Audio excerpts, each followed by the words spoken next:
All right, everyone. Thank. Looks like it's going to be a pretty good ball game this evening. We are joining in Purdue, and it will be against Michigan State this afternoon. It's actually evening time. It's 7:34 now. Looks like we'll be on the air about 8:02 for the tip, something like that they're showing. My connection's unstable here. I'm not sure how much I'll be able to get in and get out, but we'll do the best we can. I got a lot of people on the internet right now, and of course, I'm trying to run the game, stats, and all that other stuff all at the same time. So it gets kind of iffy at times of what's actually going to be going on any given moment. But when it comes to this kind of streaming, you're only allowed to basically talk about what's going on. You can't show any of it. You can show the scoreboard. It's on ESPN, that kind of thing, right? The Purdue game. We can do that. We can show the game cast that's coming up on that. That's 25 minutes away. So this will be the main screen that I show you during the day. Let me share it and go with it right there. Let's see, Michigan State. There it is. That's the main one that we work with today as we work with. And the score will come up here pretty soon. That kind of thing will be happening, and we'll be able to see that and what's going on there and that front. And then we will see what happens come later in the day and into the evening hours tonight. It looks like it's going to be a little chilly, but still above normal for temperatures for just about everybody. That's good news. We all like to see that for sure, right? But generally speaking, Michigan State is coming in. They're 22-5. They are 12-4 in the Big Ten, along with Purdue, who is also 12-4 and who is also 22-5. These are two really specific plays and do specific things and is elite at it. The other one likes to play specific and strong defense, is very elite at that also. So we're going to have a pretty good clash here this afternoon. Oh, by the way, my name is Brian Burden. I'm a meteorologist, but today I am a sports anchor doing the sports show to my little kind of 10-second short. I said it was Michigan. I meant Michigan State when I said that. So I apologize to the Spartans out there if they happened to see that little short earlier today. They kind of pointed them to this spot, right? So the game is still 25 minutes away. We've got a lot of different things we can talk about here on the front with this. Let's see what we've got actually in the ESPN information and what they show. Cooper leads number 13 Michigan State against number 8 Purdue after a 20-point showing. So they're talking a little bit about that.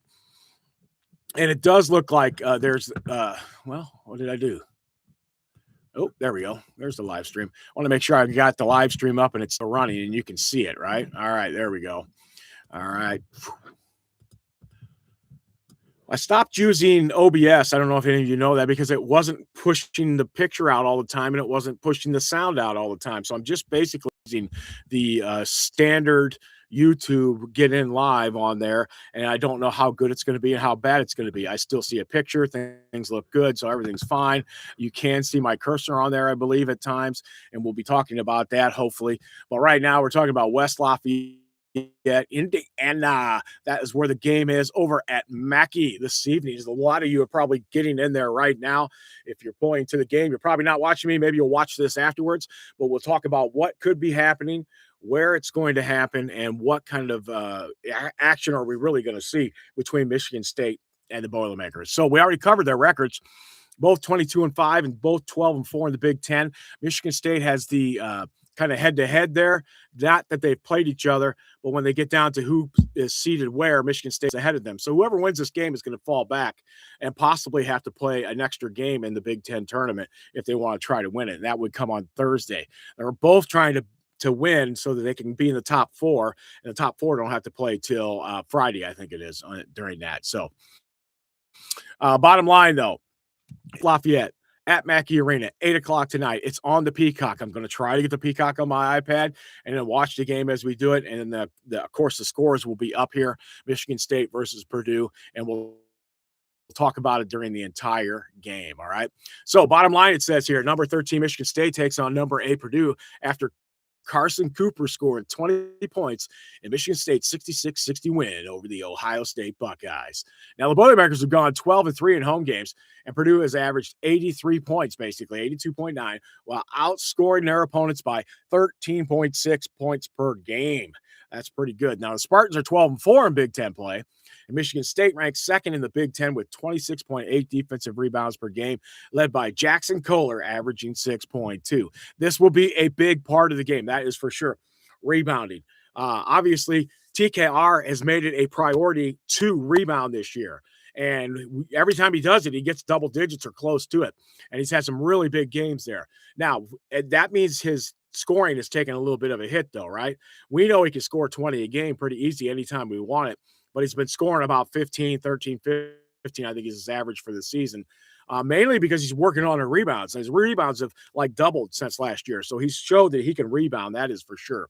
Now, Purdue averages 9.3 made three-pointers per game and 1.2 more made shots than the 8.1 per game Michigan State allows. So usually the Boilermakers hit at least one more three than Michigan State.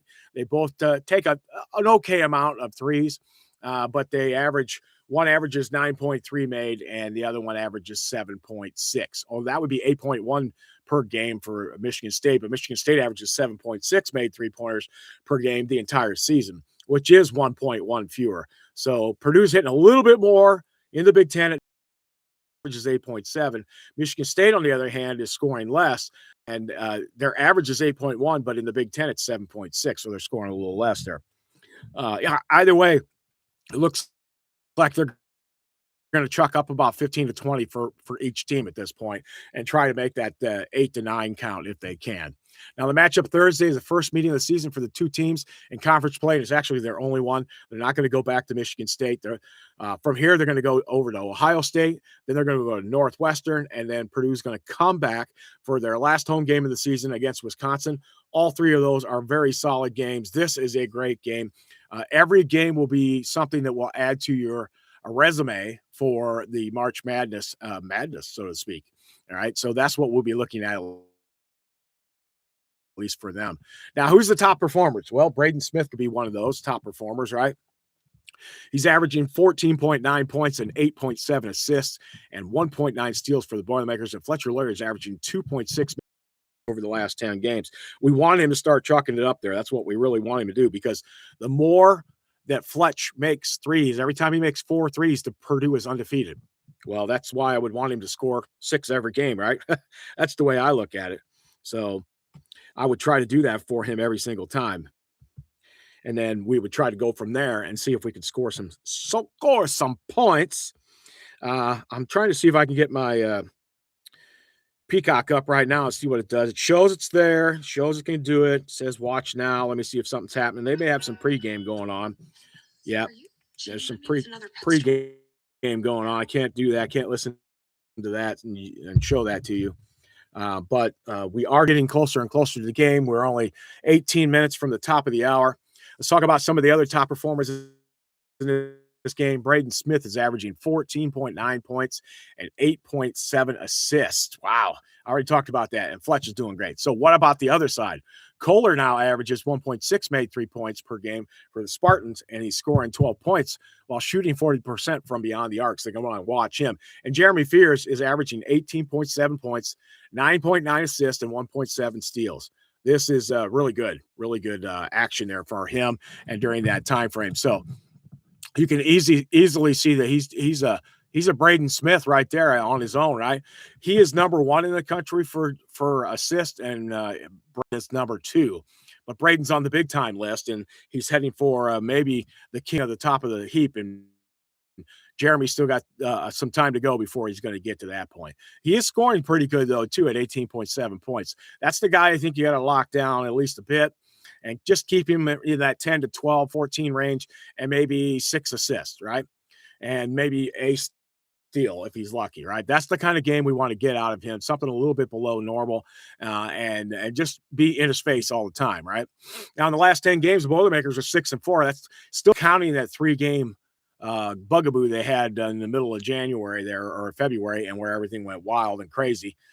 Meanwhile, they're scoring 77 points and 31.4 rebounds and 17.6 assists to go along with 5.9 steals and 1.8 blocks per game while shooting 47% from the field. Their opponents have averaged only 70.9 points, so they're outscoring everybody by about 8 or so, right, during the game. Spartans are 7-3 in their last 10. They're averaging 77.5 points, 36.2 rebounds, and they are averaging how many assists? 17.9 assists per game. Steals, 4.1 steals, and 3.6 blocks per game while shooting. Average 64 blocks per game while shooting 46.4% for the field. Their opponents have averaged 69.4 points. So what we have right now is we've got a big-time game between two big-time teams. One has a great offense. One has a really, really good, great defense. And then the other one has a pretty solid defense to go along with that great offense. But the great defense doesn't have quite the punch with the offense with Michigan State. So a lot of these things are going to come and clash today as they get into the game, and we'll see how it goes. Will Purdue be able to score? Will they be able to score easily? What kind of action will they be able to run? And will they be able to get TKR into the mix, and will they be able to get Fletcher into the mix? And what about the other guys? See, this could be a CJ Cox game, right? It could be one of those games where they forget about him because they're worried about the big three, right? Or Clough. Clough might have a big game. There's going to be a lot of pounding down low. We're going to see the guys get down there, and they're going to have some struggles at times. But both teams are going to try to fight down low, getting rebounds and getting whatever they can during that time frame. And they're going to try to do it the best they can, at least as of now, right? That's the way it looks. So they're kind of upbeat, exciting look from ESPN of what they're going to be doing.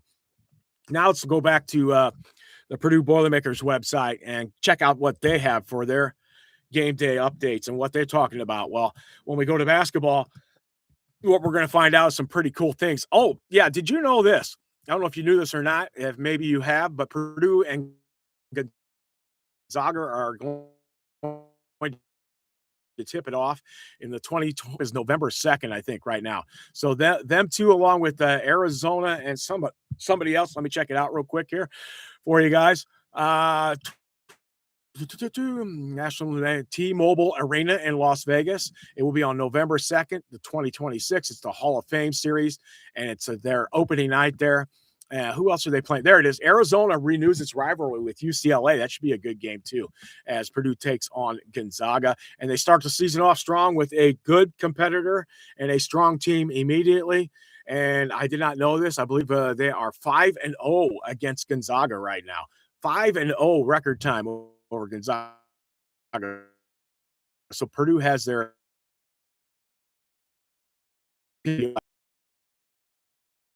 consistently among the top 20 teams in the country are both Purdue and Gonzaga over the last, 6-10 years or so much.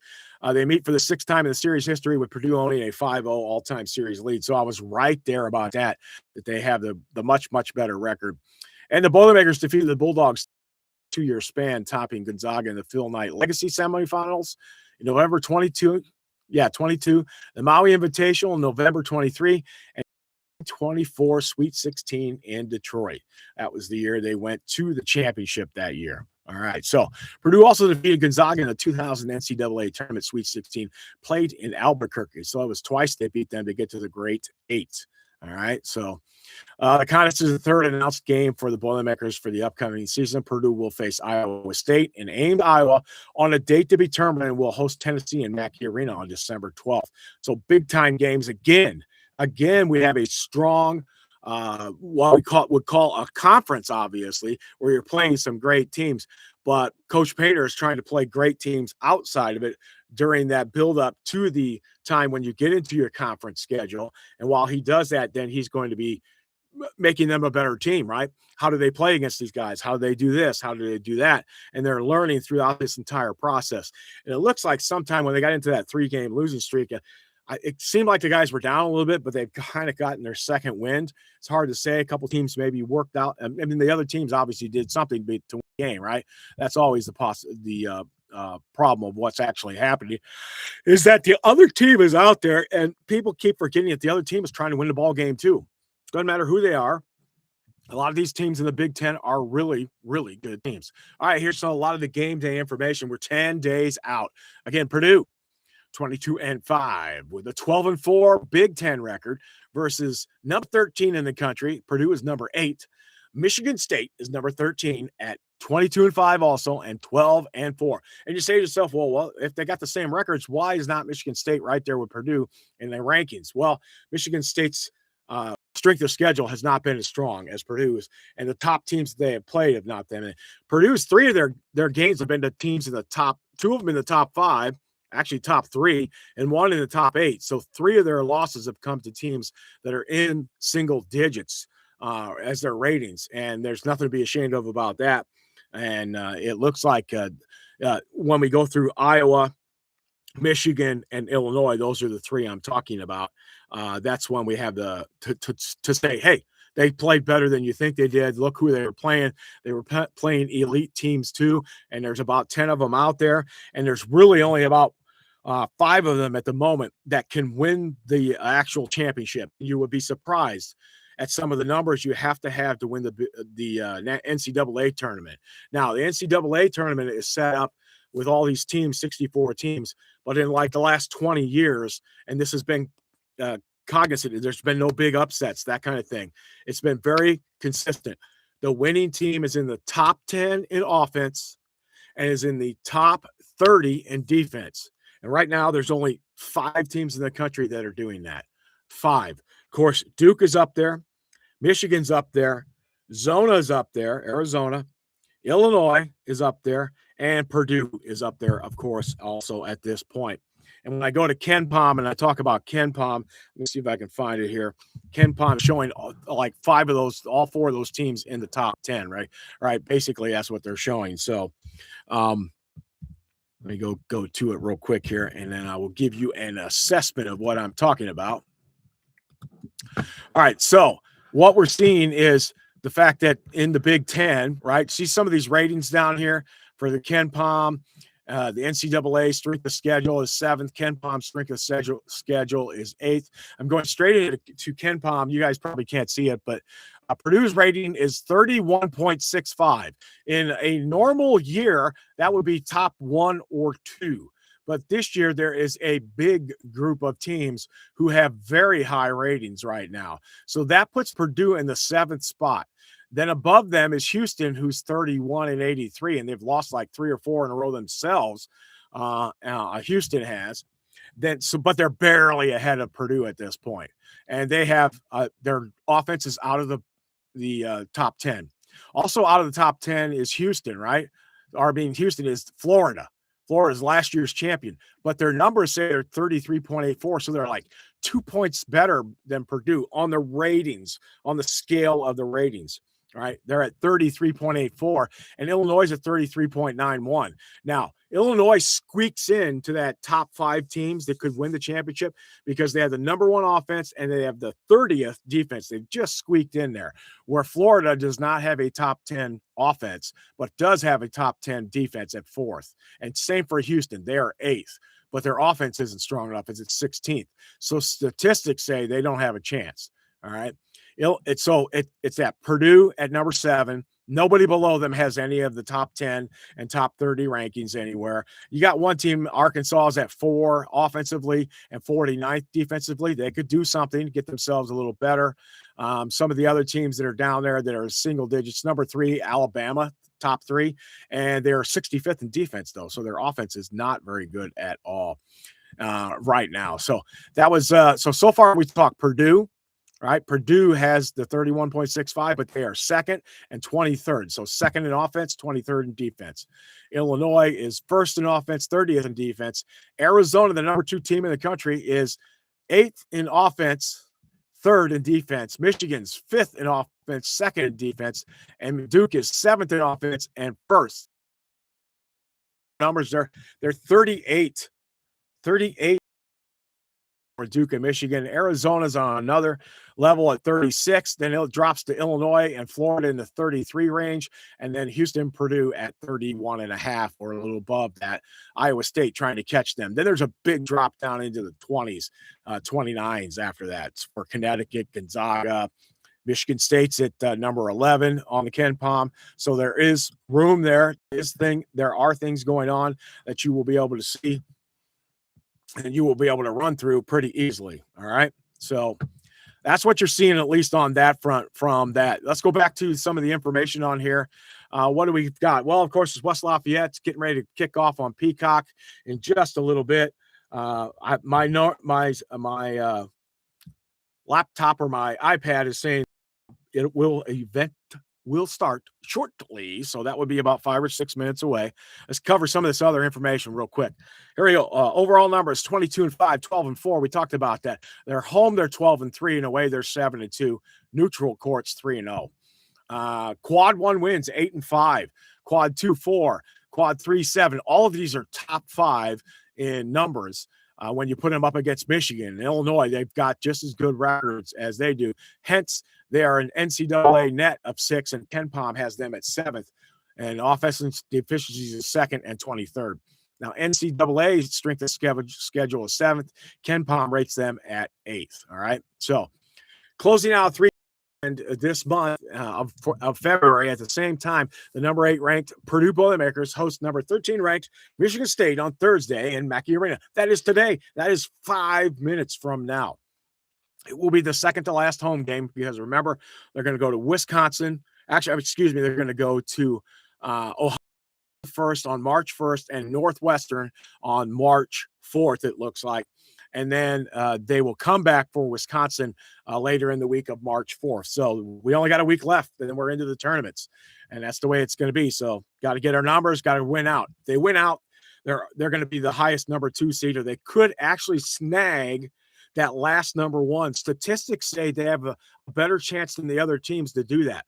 Some show today, I saw that on it, 36% chance for Purdue, like 24% chance. I think it was Illinois next. I think it was Illinois. And then it dropped off from there for the other teams. But that doesn't mean Purdue's locked in, though, right? That's a tough one. All right, Purdue, Michigan State meet for just the 135th time. But Purdue has a 20-game advantage, 27-57. That surprises me. Just like it surprises me that Purdue has a winning record against Indiana. It might be the only ones that do that. We got 4 minutes to the game. It's counting down right now. I've got it on the screen there. I'll bring up the stats when we get to the stats time frame, and we'll look at that. But right now, we're still looking at some of the pregame stuff. Purdue has won 7 straight home games in Mackey Arena against Michigan State by a combined total of 89 points. Just 2 of the games have been decided by single digits. So Purdue's been blowing them out pretty easily. It seems like, anyway, at home. A game like they had against Indiana last week would be spectacular, showing their power, showing they're ready to get ready for the tournament, and they're doing what they can. All right, Purdue is 5-2 at Mackey Arena against Michigan State when both teams are nationally ranked. 5-2 right there. So, but I would say this: if both teams are nationally ranked and they've played 7 up there in Michigan State's probably leading 5-2. That's how good both teams are, especially when they're ranked. All right, and home court advantage means a lot. Looking to end its 3-game homestand in February. They were talking about that. A win could give Purdue a 6-1 record in February. Matter of fact, in February, the entire chunk of February from like Groundhog Day in, Purdue is the number 4 team in the country total. So their totals are even higher. That one stretch in there, late January into early February, where they lost the 3 games, they weren't doing that great. They had dropped off to like 40th, but it was just like a hole in the ground. And they popped back out of the pothole, and here they are back up playing good ball again. So could get them to 6-1 in February, which would match Boilermakers' best mark in the month since the 2016-17 squad went 7-1. So February seems like a rough time for most teams, and we've seen lots and lots of upsets lately. And sure enough, you're going to see that here today with the potential for an upset in Michigan State. But there have been a lot of them. We're hoping that Purdue will come out and play strong. Hopefully it'll be an exciting game. Either way, no matter which team wins, hopefully it's right down to the wire kind of thing. Those things are fun. They're exciting. That being said, if you're a Michigan State fan, you want them to stomp on them early and not have to worry about it. If you're a Purdue fan, the same thing. You want to run up the score as fast as you can. So Purdue is, remember I told you these numbers. Purdue is one of just 8 teams in America with at least 8 quad 1 victories. The other ones are Duke, Arizona, Michigan, and Purdue. And tied with Purdue is Florida, Kansas, Illinois, Vanderbilt. Vanderbilt has picked up their resume a little bit in the last few weeks because they went on a couple losing streaks there after that, going undefeated for a long time. And then it was like kind of like, well, Vanderbilt's not as good as everybody thinks they are. And nobody thought they were great anyway, but they kept winning. But they do now have 8 great wins, 8 quad 1 victories. Purdue is now 19-5 in the first 3 quads and the 5th most wins in the first 3 quads nationally. So Michigan, Arizona, Gonzaga, UConn, Purdue. So only 4 teams ahead of them right now in the first 3 quads. Of Purdue's remaining 4 games, it looks like at least 3 of them will be all quad ones. Tonight, Michigan State is a quad 1 win if you win it. Against Ohio State because you're going there, and then against Northwestern because you're going there. And the other is right on the cusp of being quad 1, Wisconsin. They're at 32. And I think to be considered quad 1 is either 25 or 30. I think it's 30. So that's why they're right on the cusp. If Wisconsin gets another win and moves in to the top 30, then that would be another quad 1 win for Purdue if they could win that game and finish out the season undefeated like that after the loss to Michigan, after that kind of thing. No harm in the loss to Michigan, number 1 team in the country, right? Here's some of these other great numbers, though. Purdue has been ranked 70 in the 75 straight AP top polls and the 2nd longest streak in the country behind Houston at 122. Purdue has been in the top 10 in 75 of the last 97 polls. Amazing. Purdue continues to play one of America's toughest schedules, owning the 8th most difficult schedule in America. And in the last 3 seasons, Purdue's strength of schedule has been 8th, and 2nd. All right, 8th, and 2nd. Guess which year that was? The 2nd one was the year they went to the national championship game, right? All right, so Purdue ranks in the top 25 nationally in assist turnover ratio. They are actually number one in turnover ratio. So best team in the country. They don't turn the ball over that much, right? If they do, then they struggle like any other team. But that's one of the things they focus on, right? Offensive efficiency, they are number 2 in the country. Assists per game, they're number 3. Turnovers per game, they're turning people over. They're 10th, or that would be them actually not turning the ball over. They would be 10th. Field goal percentage are 15th. That's really good. And they shoot a lot of 2s.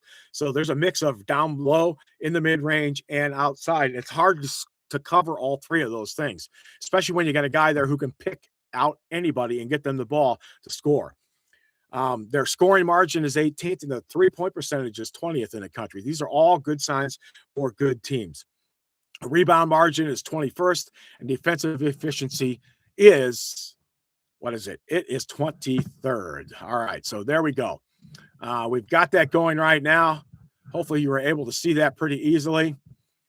Let's go back and see what's going on.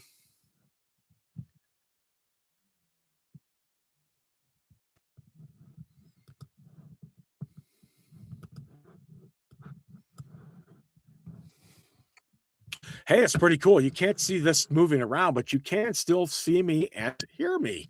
That's pretty cool. I kind of like that. All right, let's get back to the main screen. There it is. Now I'm going to go to magazine, right? You remember Espen? We get a kick out of that when we call up. That commercial was pretty funny. I really liked it. Get into some scores. All right, here we go. Michigan, Purdue, Gamecast coming up. They are 8 o'clock. It's 8 o'clock. The guys are getting ready to get on the court right now. They're going through the pregame humiliation going on there from teams talking about what you shouldn't do or what you should do based on whatever you're looking at, right? So if you're in here and you want to talk a little about what's going on, hit the chat. I'll try to keep track of the chat the best I can. I'm not greatest at this. I'm trying to run it by myself. To do anyway. The picture looks like hopefully you're seeing something. It's telling me there's an error, but I see there's like 5 of you in here, so something's going on, right? The 4 of you, and there we go. There's the scoreboard, and it's going to come up. So this is what I can show you. I can show you the scoreboard. We'll run it all night as we talk. We'll keep that score on.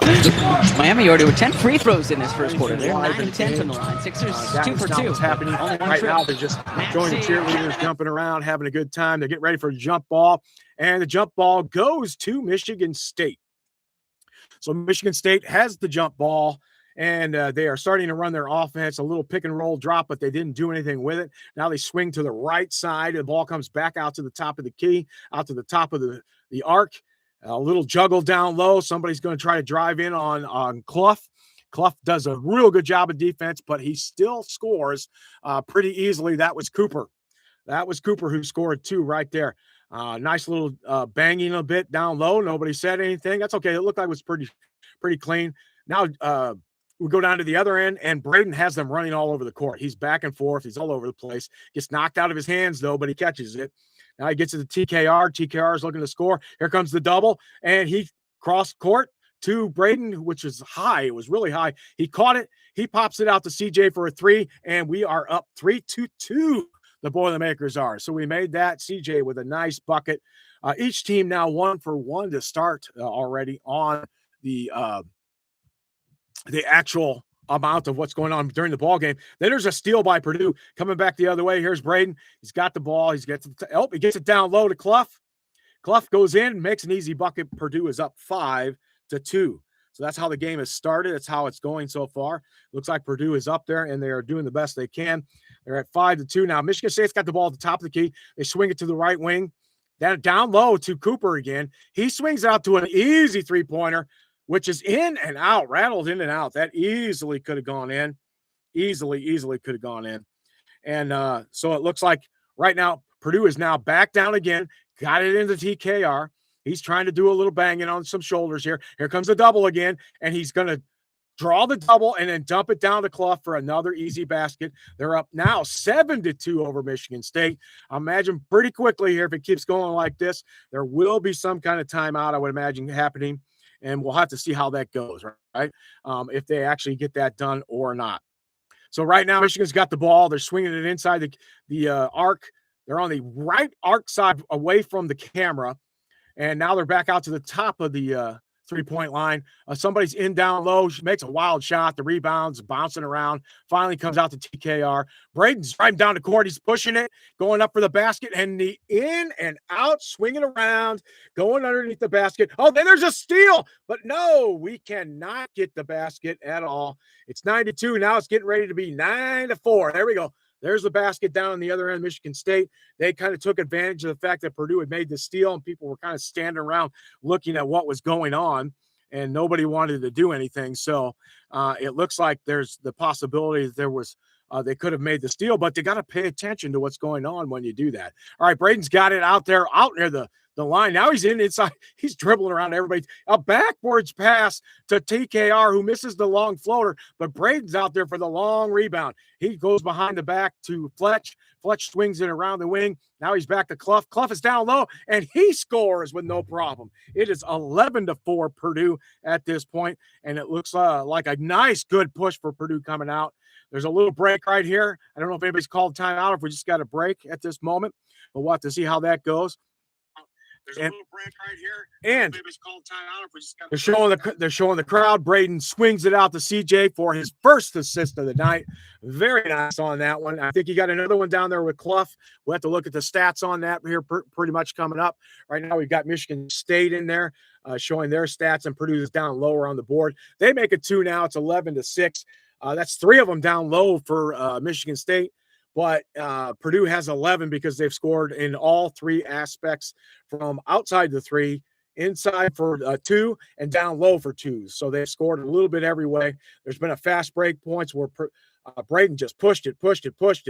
And now it's back out to Braden at the top of the key. He swings over to TKR for pick and roll, and then he dribbles it off of his foot, but they're calling it out on Michigan. I think we're going to have a replay on that possibly. But we'll see what happens. Nope, nothing. Doesn't look like they're going to do it.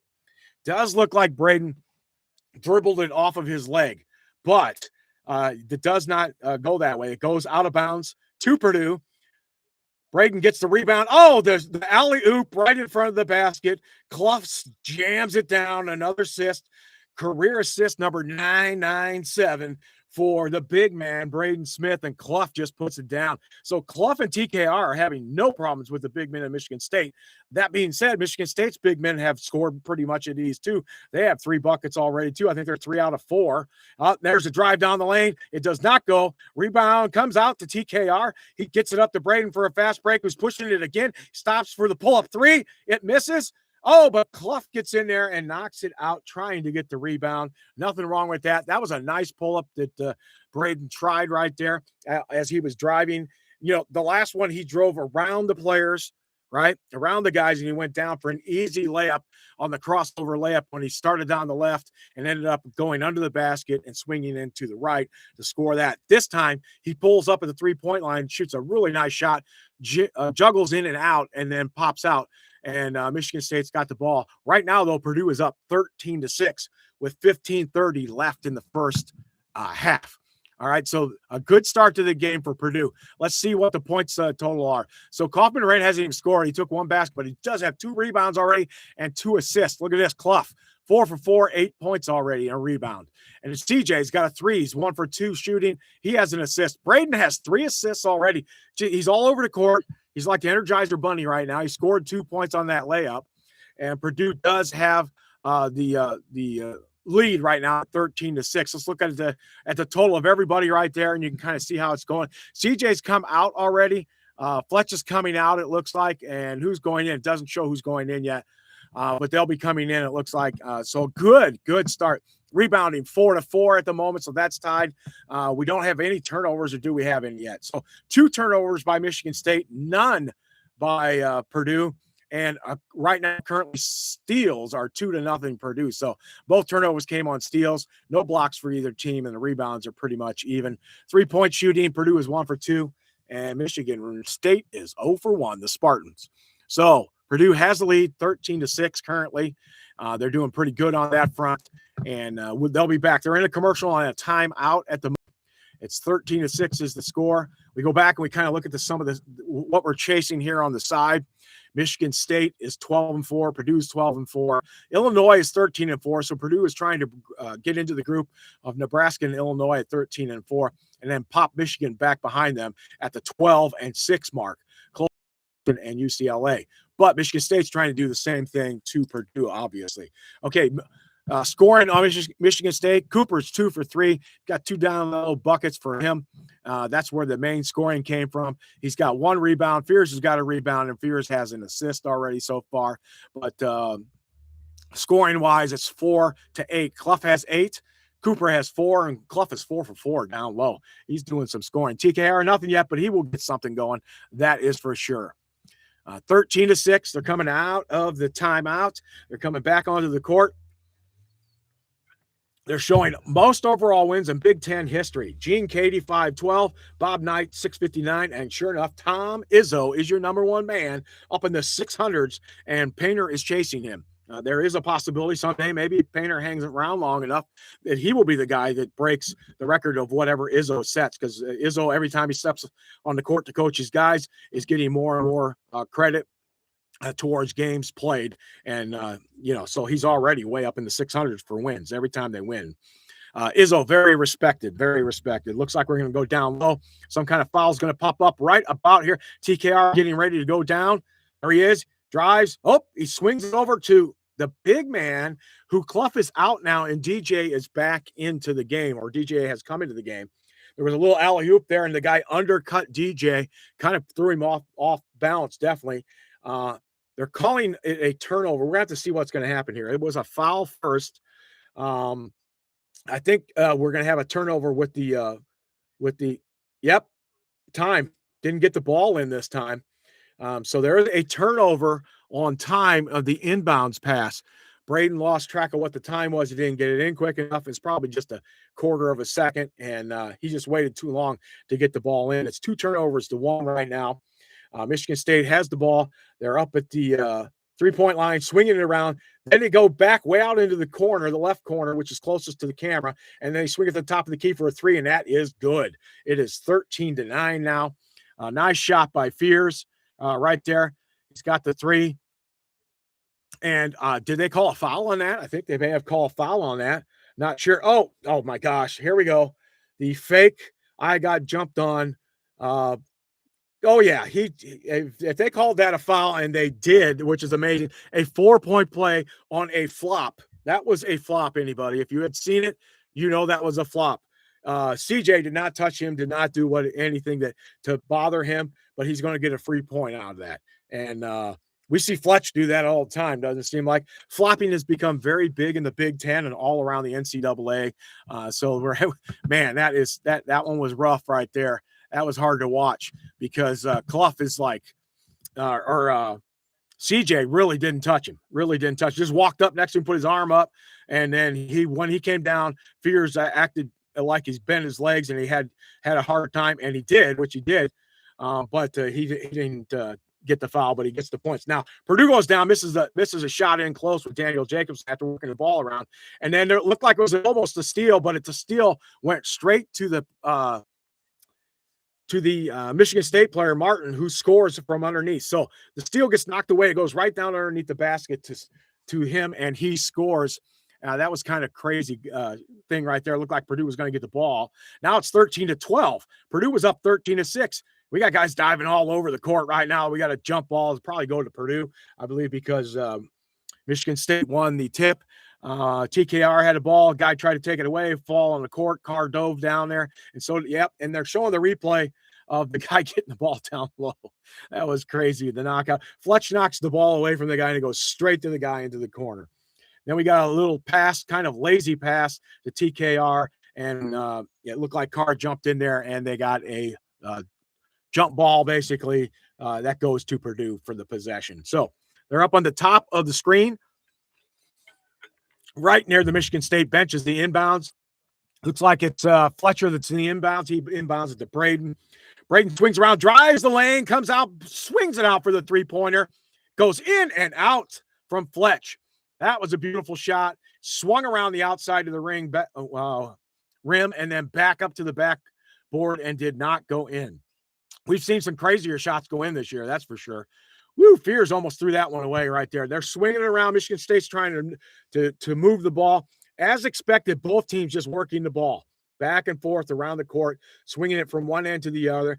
Generally speaking, both teams are popping right along the three-point line. Okay, so now we're on a run here, an 8-0 run over the last 1 minute and 34 seconds. It was 13-6. It's now 14-3. You wanted a good ball game? You're getting it, that's for sure. All right, so here we go. We're going to go around, swing it around. Braden's got it again. He pops it out to Daniel Jacobson. CJ's got a wide open three, in and out again. Boy, all of the three-pointers that missed for both teams could have easily gone down there. None of them have been bricks. They've all been good shots, good smooth. Oh, nice. Oh, and then it happens, right?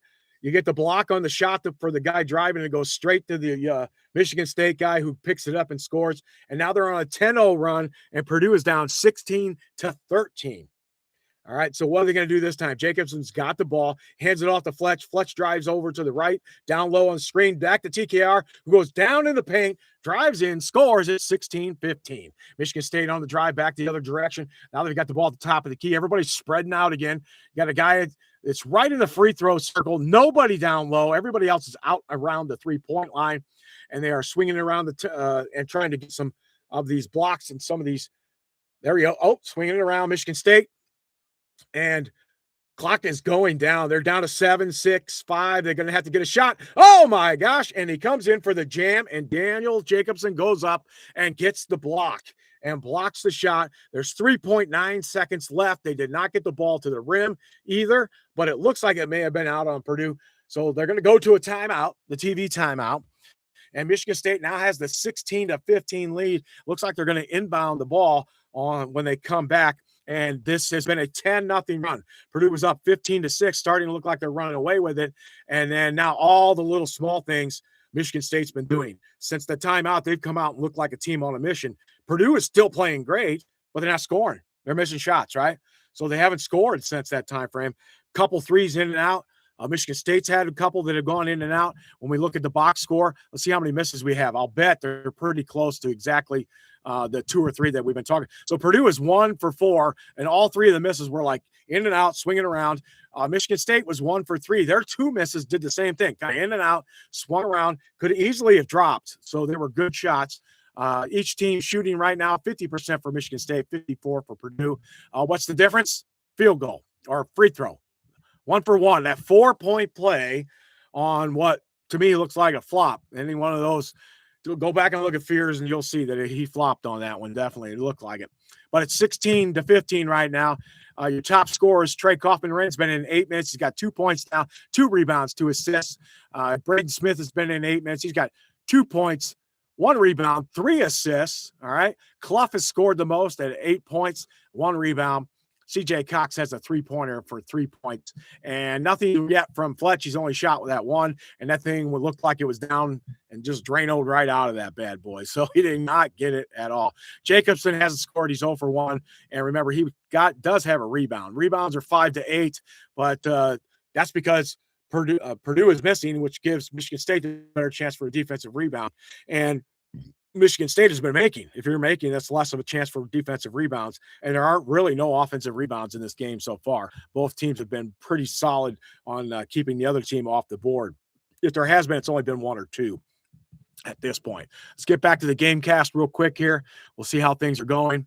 Coming out of the timeout, it's 11:45 left in the game. The teams have only scored 15 and 16 points. At this Purdue started off really fast, but now they haven't scored in like 3 minutes. All right, so that's the kind of thing you got to worry about at times. Fletcher Lawyer subbing out for Purdue. Somebody else will be coming in. The team will look different. Michigan State started with 6 points on 3 for 9 shooting. Since then they've scored 10 points on 4 for 5 shooting, and it's going to be the opposite for Purdue. Purdue started like 4 or 5 from 6, and then has only made like 2 since then. So that's how the scoring has gone, and that's how it flips flop. That's how games flip flop, just that quick. Spartans are going to the foul line again, but it looked like we're going to miss the first free throw, and here it goes. The shot is up. And sure enough, hits the front of the rim. That's the ugliest shot we've seen so far all day. Everybody else has been really good shooting from both teams. No air balls, nothing like that, nothing crazy. Just good shots. Some are in, some are not. And both offenses are running pretty consistently with no problems up to this point. The defenses are playing hard, and the second free throw does go down. So it does look like that we're going to come back down the court. Braden Smith's got the ball now. But did get the defensive rebound off of that. He's moving up to the top of the screen now. He swings around somebody, and he is wide open for a 3. He takes it. Same thing, in and out kind of look to it again. Now there's a mad scramble. CJ Cox puts the ball up, and somebody hacks the heck out of him. It would be Jordan Scott who got a hold of CJ. CJ was down there underneath trying to get the rebound. Braden puts the shot up. Right, here's the rebound, in and out. Then it's tapped around by the big men, and sure enough, CJ Cox is right there, and it gets blocked by Scott. So I don't know if he fouled him or not, but I think he did foul him. Yep, he's getting 2 free throws now. So here we go. First one's up. It is good. 17-16. 17-16 at this point. And he's got a second shot. Here it comes. He's starting to dribble the ball. And yep, up. And he scores. It is 17-17 tie ball game. First 2 points for Purdue in like 3 or 4 minutes. Now let's see if they can get both teams working pretty good. Michigan State's got it. They've got a bunch of guys outside the 3-point line up near the top of the key. Now everybody dives down low. We swing the ball around to the left wing, which is down low on the screen. There's a shot from around the top of the key. First kind of knuckler. But the rebound, offensive rebound, goes to Michigan State. And, of course, they score. Kohler scores on the shot. So the rebound went really high. It hit the back rim, went real high. It was the first shot that just kind of looked ugly. But then after it bounced around, after it went real high and bounced off the rim, Kohler was able to get that shot and able to take that. For Purdue, we're swinging around. Braden's got the top of the key. He's looking for somebody. Finds CJ. Swings it over to a wide open Omer Meyer, who drains it. Nice movement of the ball right there. Omer scores 20 points for Purdue, 19 for Michigan State. Again, both offenses are running fine. The defenses aren't playing bad. It's just the offenses are playing pretty good. Now you got a pretty wild swing shot, but that went in, and Michigan State runs it and puts it in right there. And that was Cam Ward who did the driving layup on that one, but he was outside the black. He was outside, and we've seen Fletch do that kind of shot. We've seen Braden do that kind of shot. It's a tough shot. It's a harder shot than it looks. But they were able to get that done. Now, Braden's driving into the paint, goes up for the shot. I don't know. He tried to swing it over to Omer, but it got deflected. And the possession looks like it's going to go to Purdue, I think, because it got deflected out of there. But see, they're rebounding. They're showing the replay of the swing for the three-pointer. It was Braden to I think that's Jakari now who's in there. It was Jakari, and then Jakari swung it over to Omer, and that's who got the points. Let's see. Omer Meyer. All right, so Purdue's trying to inbound the ball now. They give it to Omer Meyer. He's swinging around to the top of the key. Braden's in the left. And we have a turnover. Ulmer turns it over to Michigan State. They're past the line now. They're out to the three-point line, basically. Swinging it around the key, looking for somebody. There they go. They're now at the bottom of the screen. The ball looks like Coop's trying to drive in there, but they get an open three, but he passes to somebody else. Michigan State's trying to making a hard two-shot that hits the side of the backboard, and Braden is driving on, and then he pulls up. He gets it over to Meyer. Meyer's got the ball. He's kind of dribbling. He looks kind of like Braden does when he does that. He tries to drive in with his shoulder. He cannot do it. Swings it back out to Braden. Braden is looking for somebody to get the ball to or score himself. A little pick and roll, but he swings it out to Benter, who drains a 33-footer. He was way outside the three-point line. He seems to shoot better from way out there. I really got to tell you that's for sure. It's now 23-21 Purdue. They are up by 2 in this really good, solidly played game so far. We don't have anything to worry about. Both defenses are playing pretty solid, but both offenses are working very well. 23-21. Michigan is taking the time off the clock. Every single time Purdue is making them, they're running it all the way down. 4 seconds, 3 seconds, 2 seconds, maybe a steal. And CJ comes up with the ball. We have a jump ball with no time left on the clock. What is the call going to be on this? Will this go to Purdue or does it go to CJ? What do we got for the timing on this? They did not get the shot off to get to the rim. So are they going to get the ball or is Purdue going to get the ball on this? I'm not sure. They're showing the crowd right now. Painter's in there. It looks like Painter. Get into the chat here and talk with me, guys.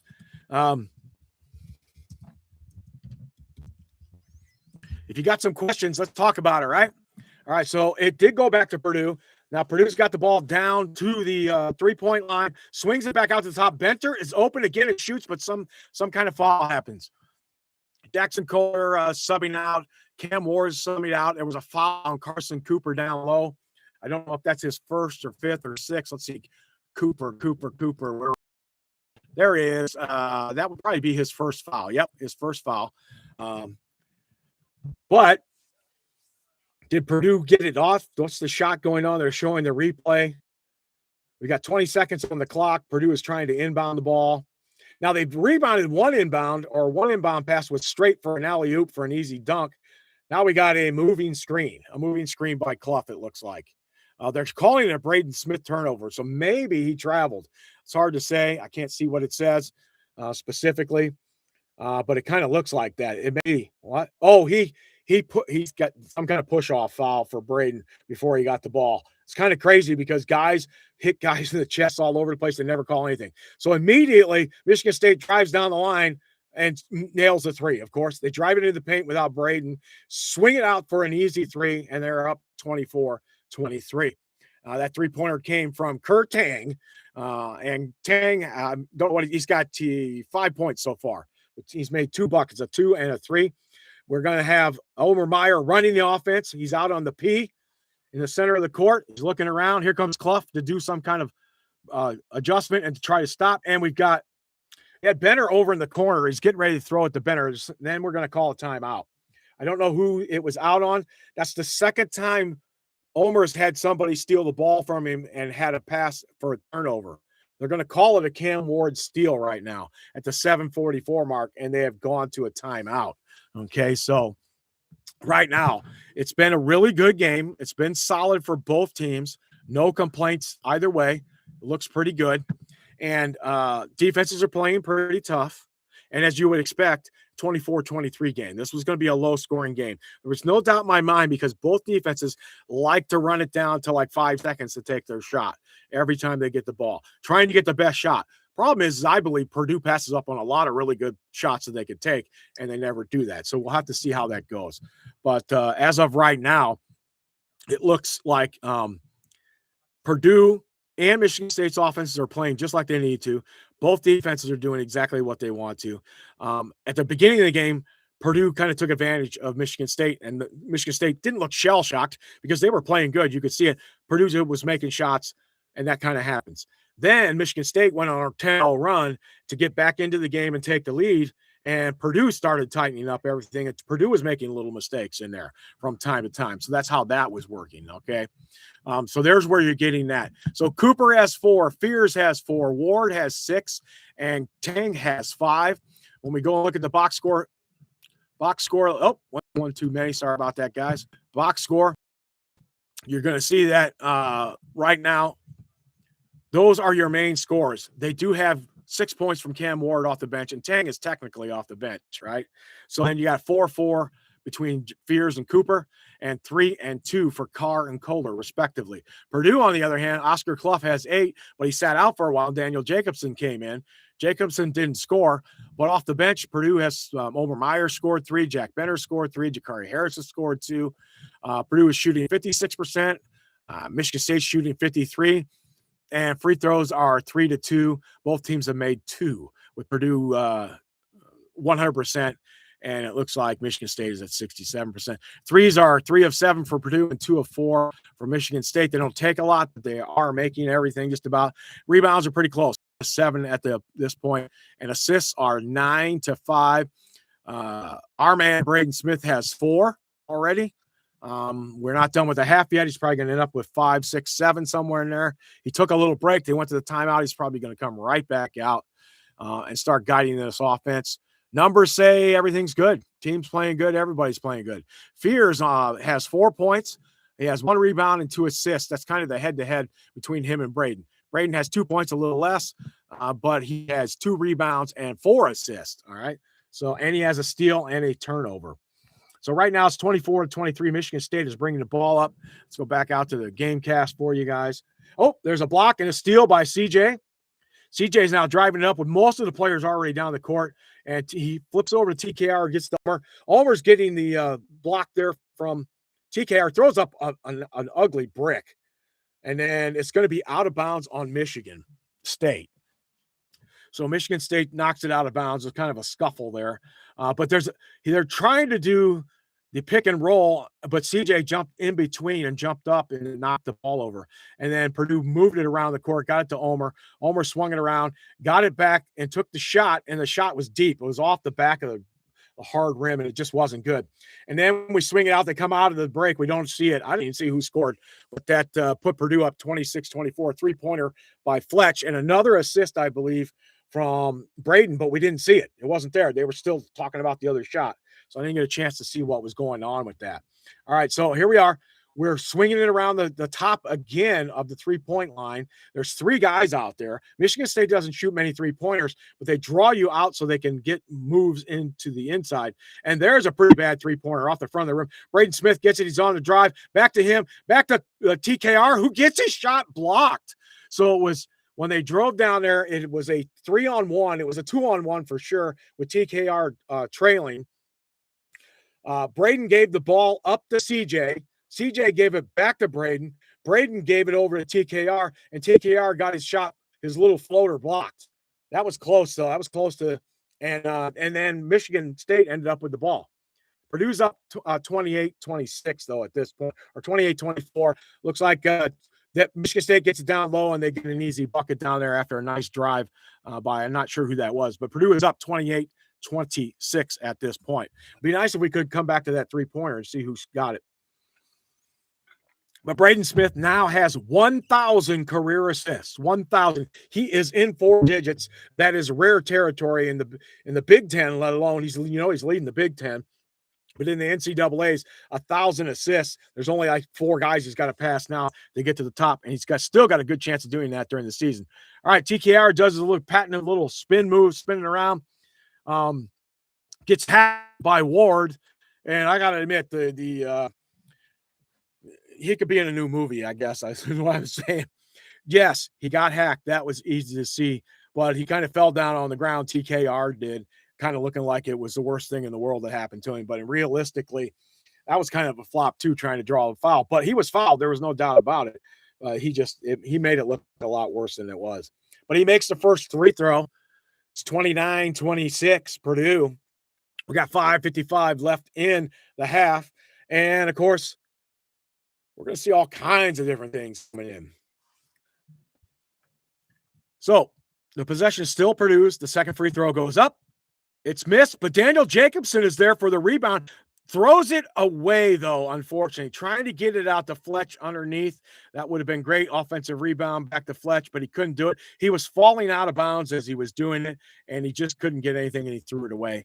It's now 29-26 after the missed free throw by TKR.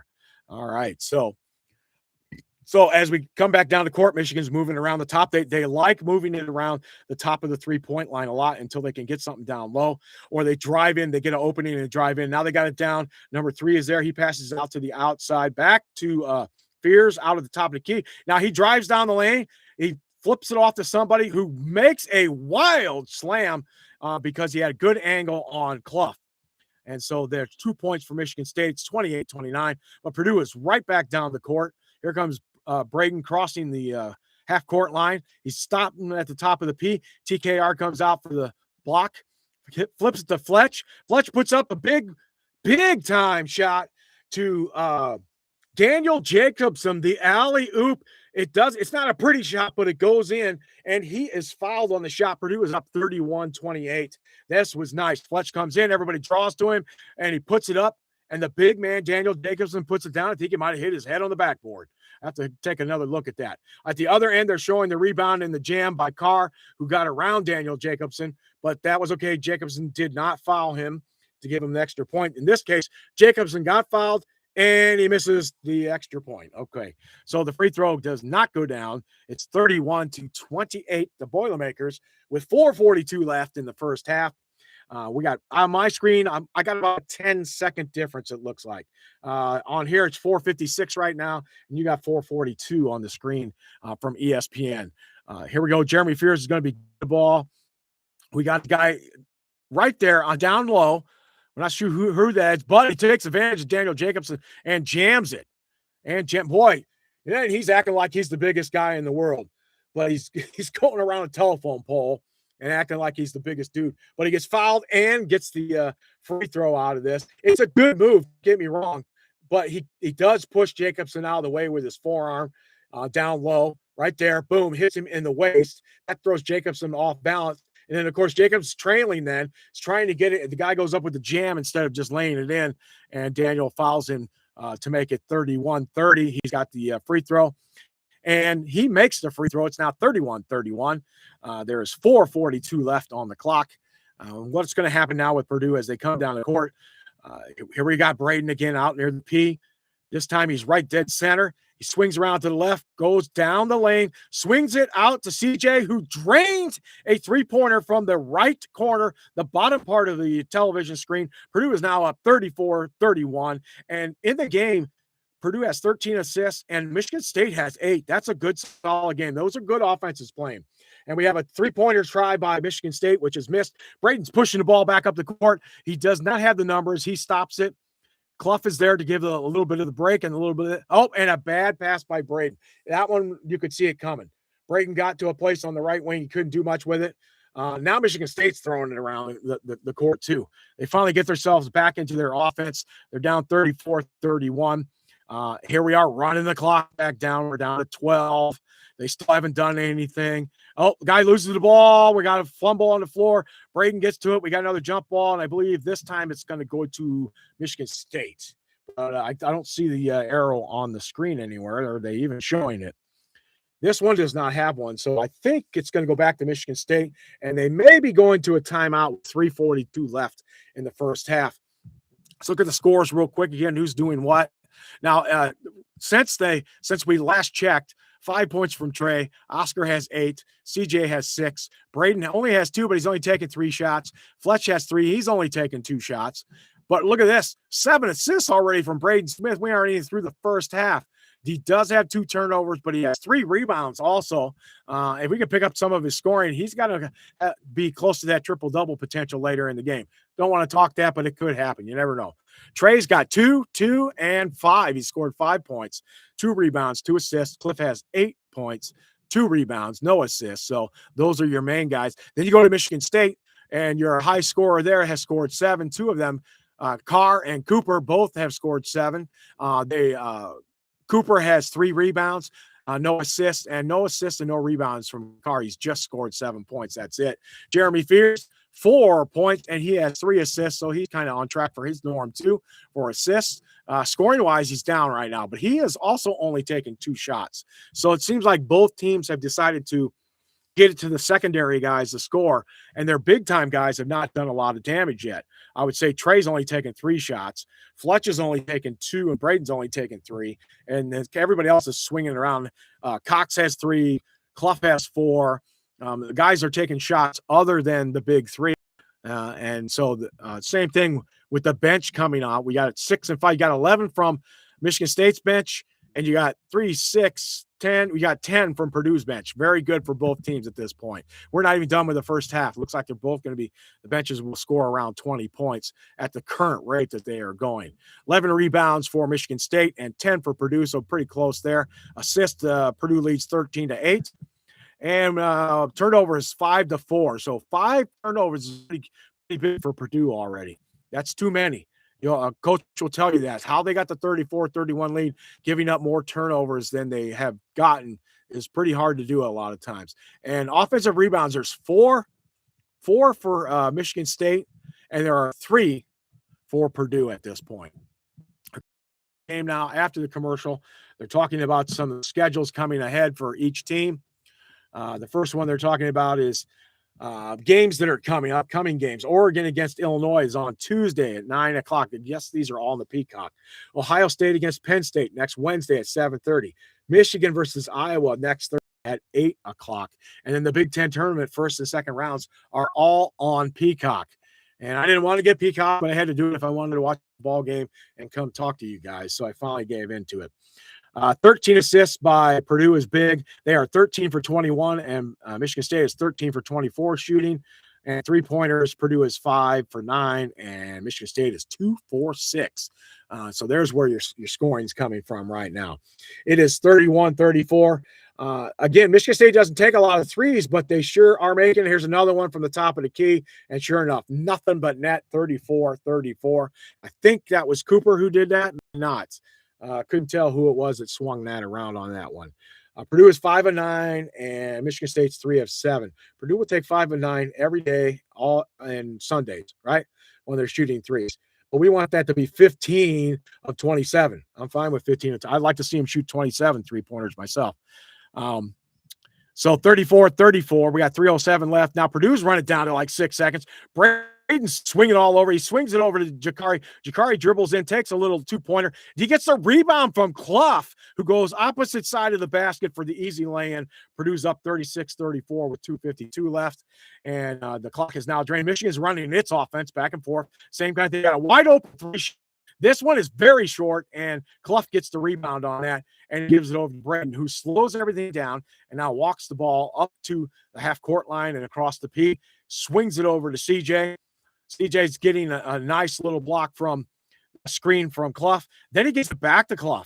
Clough is looking around. There's no double on Clough. Not a good idea. And Clough actually took kind of a blind shot. But the rebound comes back. It's missed by CJ.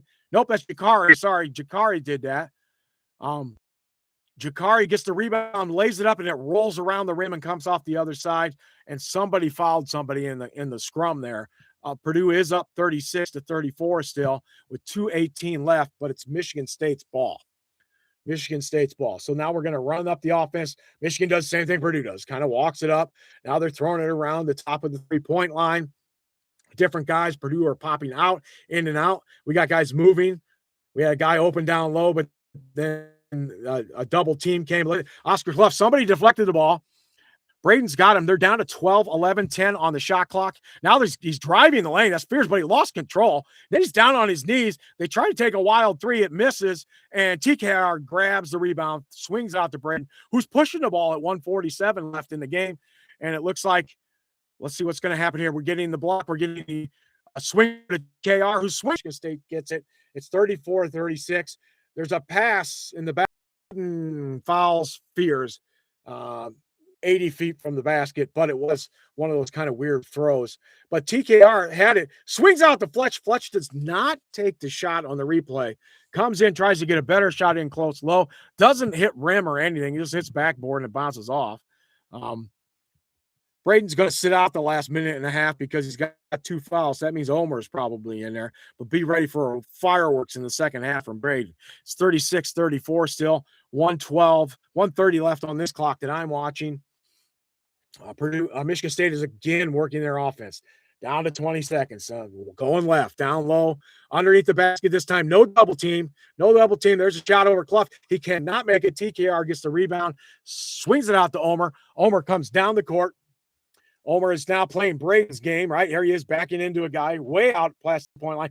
Gets it to TKR down in about that midsection where TKR likes that little floater. But TKR is getting doubled. Then he gets a nice pass out to Jakari, who shoots a 3 and drains it. It is 39-34 Purdue. Very nice from TKR. As soon as the double team came, he got it to somebody wide open, and Jakari drains it and makes it look really easy when he did it.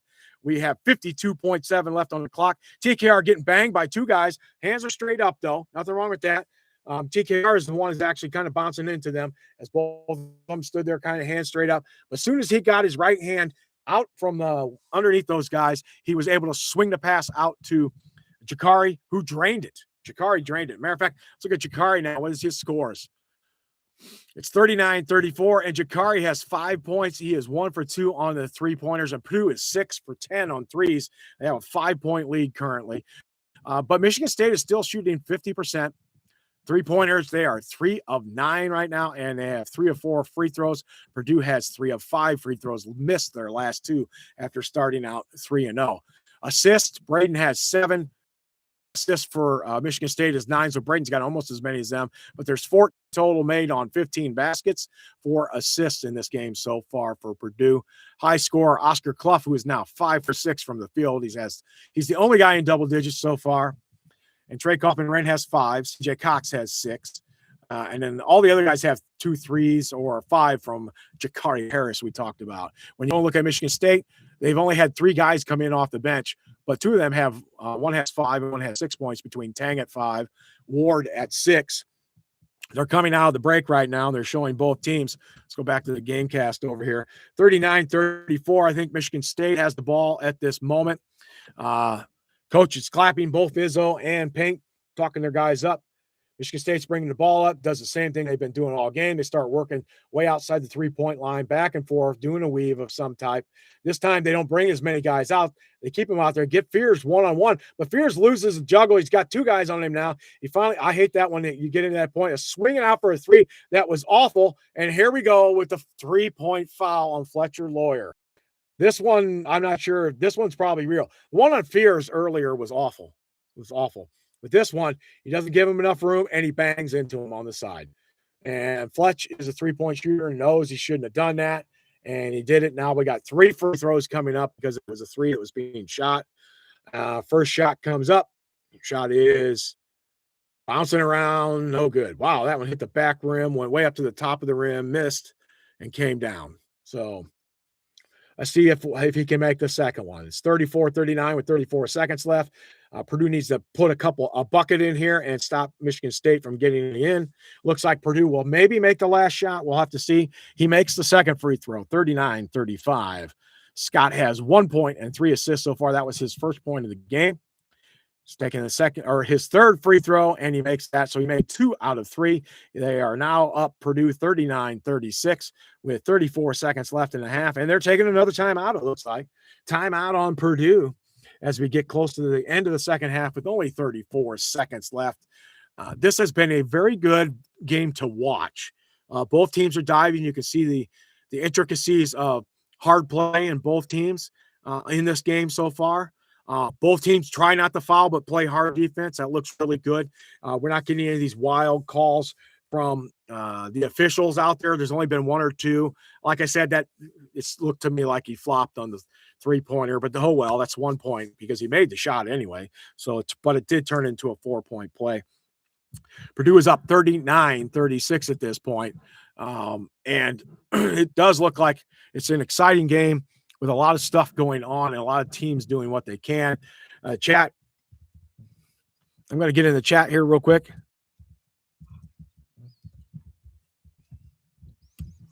Tell me what you think about the game. We can talk about it a little bit, all right? I don't know if you're getting a chance to watch it and you're listening to me, or if you're just listening to me and don't have a chance to watch it. But right now, Purdue is up 39-36. They are coming out of the timeout. Purdue does have the ball. They have 34 seconds. There's 30 seconds on the shot clock. So we're going to be cutting it pretty close there with that on that front, it looks like. Purdue brings it down. We're across the midcourt line. This time it's Omer because Braden is on the bench. Omer's just dribbling around on the P, and he's going to try to see what he can do. It looks like he's going to try to drive it around. They're really draining the clock. We're down to 16 seconds. He gets to the TKR outside the three-point line. TKR gets to the Fletch. Fletch is wide open for the three, and I don't know what happened to that. Then TKR throws it over the side, goes out of bounds, and it's going to come back to Michigan State with 2.7 seconds left. It's 39-36 right now, and we're not sure what's going to happen here at the last. They're putting 6.1 seconds now back on the clock. All right, so 39-36. Michigan State has a chance to close it up right here with a 3 to tie it, and with a 2 to get a 1-point game. Fears comes up, goes inside the 3, pulls up for a deuce that is off hard the back rim, and they go to the half. 39-36 is what it looks like at this point. So 39-36 for Purdue. A very well played game by both teams defensively and offensively. Let's take a look at some of the box scores here real quick for both teams. Starting off with Michigan State.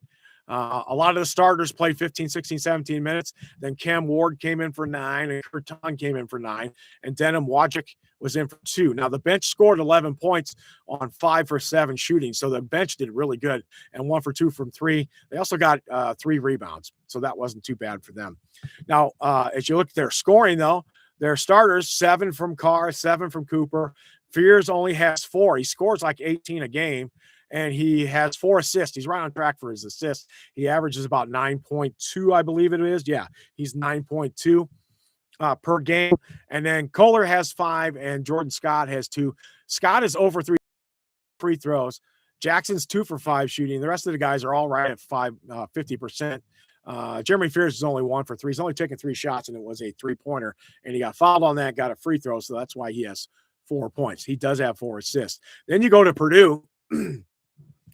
And kind of same thing. They did pull one more guy off the bench. They gave him 9, 3, 5, and 5 for minutes between Daniel Jacobson, Omer Meyer, and Jakari Harris. Harris pours in 5 points. He's 1 for 4 on field goals. He made 2 free throws from that too, but he made a 3-pointer, and then he got fouled and got pulled. Benner made a 3-pointer. Omer Meyer made a 3-pointer. Between them, they are 3 of 5 coming off the bench. Starters are 3 of 5 also. So somebody missed one here. 2, 3, 4. Okay, the starters or their bench is 3 for 4. All right, the starters are 3 for 5, 6, 7. There we go. That gets you 6 of 11. All right, shooting wise, Oscar Clough is 5 of 6. TKR's only taken 3 shots. He's 2 for 3. CJ's only taken 3 shots. He's 2 for 3. Braden's 1 for 3. And Fletch is 1 for 4. Not the greatest. They only took 28 shots. So 28 shots. They turned the ball over 5 times. I thought it was higher than that when I looked at it before. And Michigan State only has 4 turnovers. All right. Steals, 2 for Michigan State, 3 for Purdue. Blocks, Purdue has 1, it says here. But there was a block down low there on that TKR one that they were showing it. And it wasn't there. It was a nice block, but it's not being scored as a block. So I'm not sure what's up with that. I don't even remember who did it. But that's the scoring for right now. And it's 36-39. They're going to the halftime report. We got about 10 minutes, which is a time for me to take a drink during that time frame. I need my Diet Mountain Dew if you are a Diet Mountain Dew drinker. It says more than one ingestion is using the primary URL. Send one stream to the primary ingestion URL and one stream to the backup URL. And then that goes away. So I don't know what that means. But I see that I am on. Everything is still working. Looks like 3 of you are out there.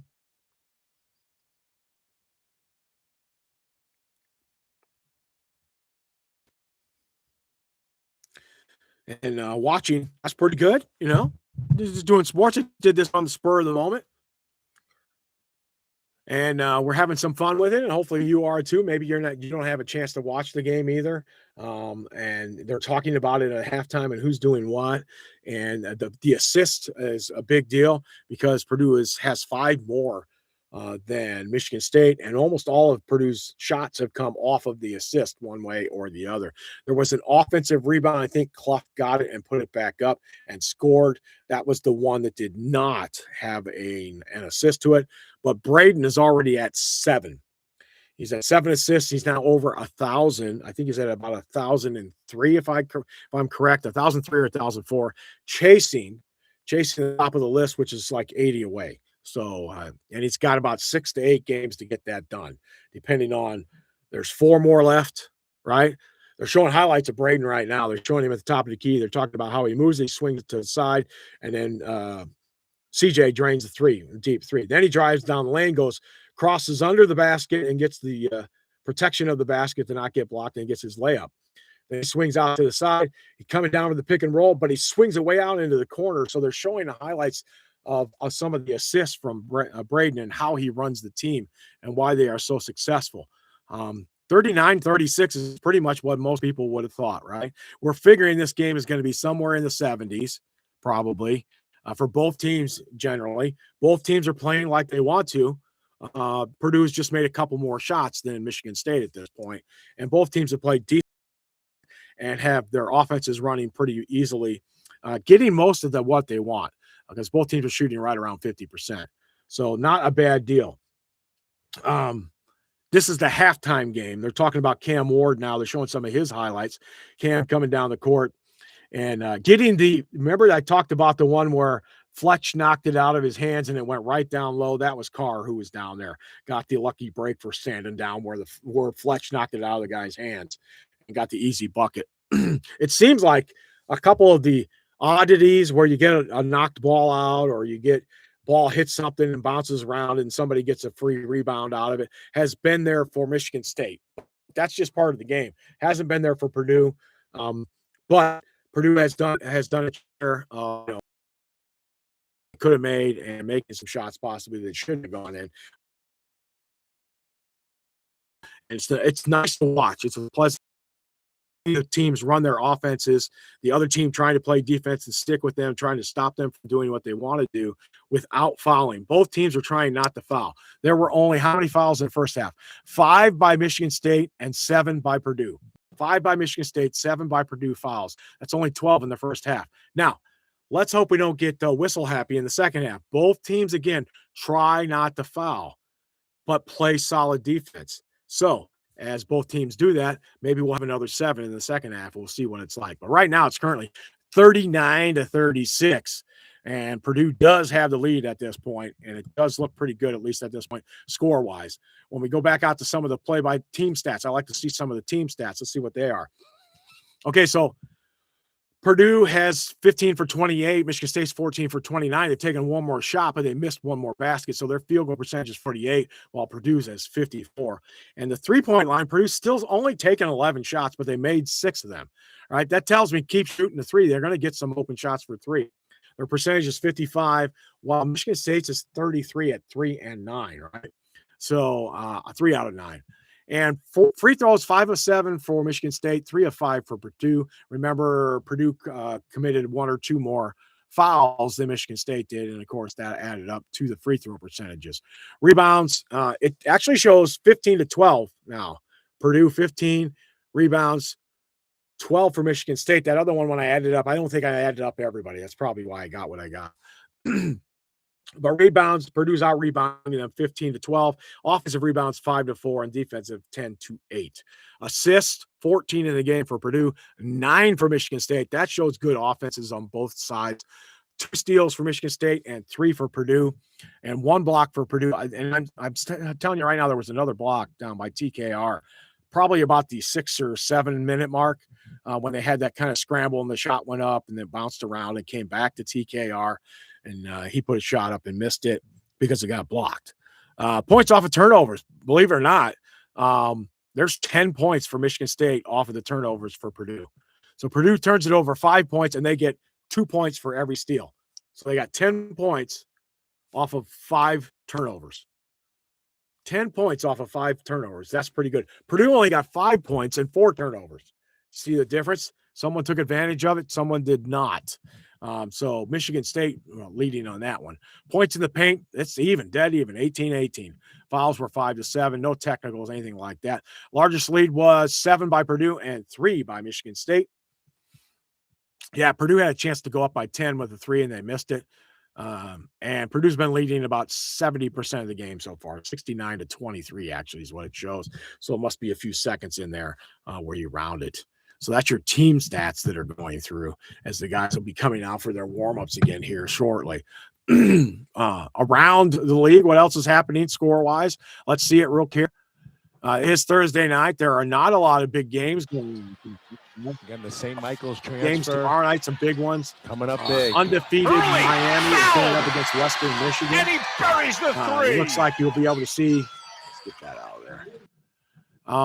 Michigan versus Illinois tomorrow night. Another big-time game in the Big Ten. Michigan being 26-2, Illinois being 22-6, and Michigan has to go to Illinois. They had to come to Purdue, and they got the job done, right? So now they got to go to Illinois and get the job done. Michigan is on the spread is minus 1.5. Wow. That shows going to be a really close game, it seems like. Two really good teams going on. But tonight, there's just not that much basketball going on. Let's see where we are. Oh, went too far. Thursday, the 26th, the scoreboard. I think that is the top 25. Yeah. There's only one big 25 game, top 25 tonight. And that is, of course, Purdue at the moment. I'm trying to see where the all button is on here. I know there's an all button. Division I, maybe that's what it's called. All right. You got games like Winthrop and Charleston Southern still going on. I don't see any big time games with any bigger schools. Chattanooga's losing to UNC Greensboro. What kind of upsets? You got some teams that are kind of in the middle of the pack that are playing. No big time teams. These are a lot of your smaller divisions playing on Thursday night, and like the Big 10 and the Big 12 and the Big East and that kind of stuff. They have a kind of consistency. They only play one game on a night like this because their big night is Friday night and Saturday during the day and Sunday. Then they come back on Tuesdays, Mondays and Tuesdays to play. A lot of times Wednesdays and Thursdays, there's not much for games at all during those time frames. So that's what we're seeing, at least on that front. So we talked about this before. Purdue needs to win on this to go basically 4-1 in the gauntlet. We were talking about a gauntlet they had to play where they had to play all these top teams.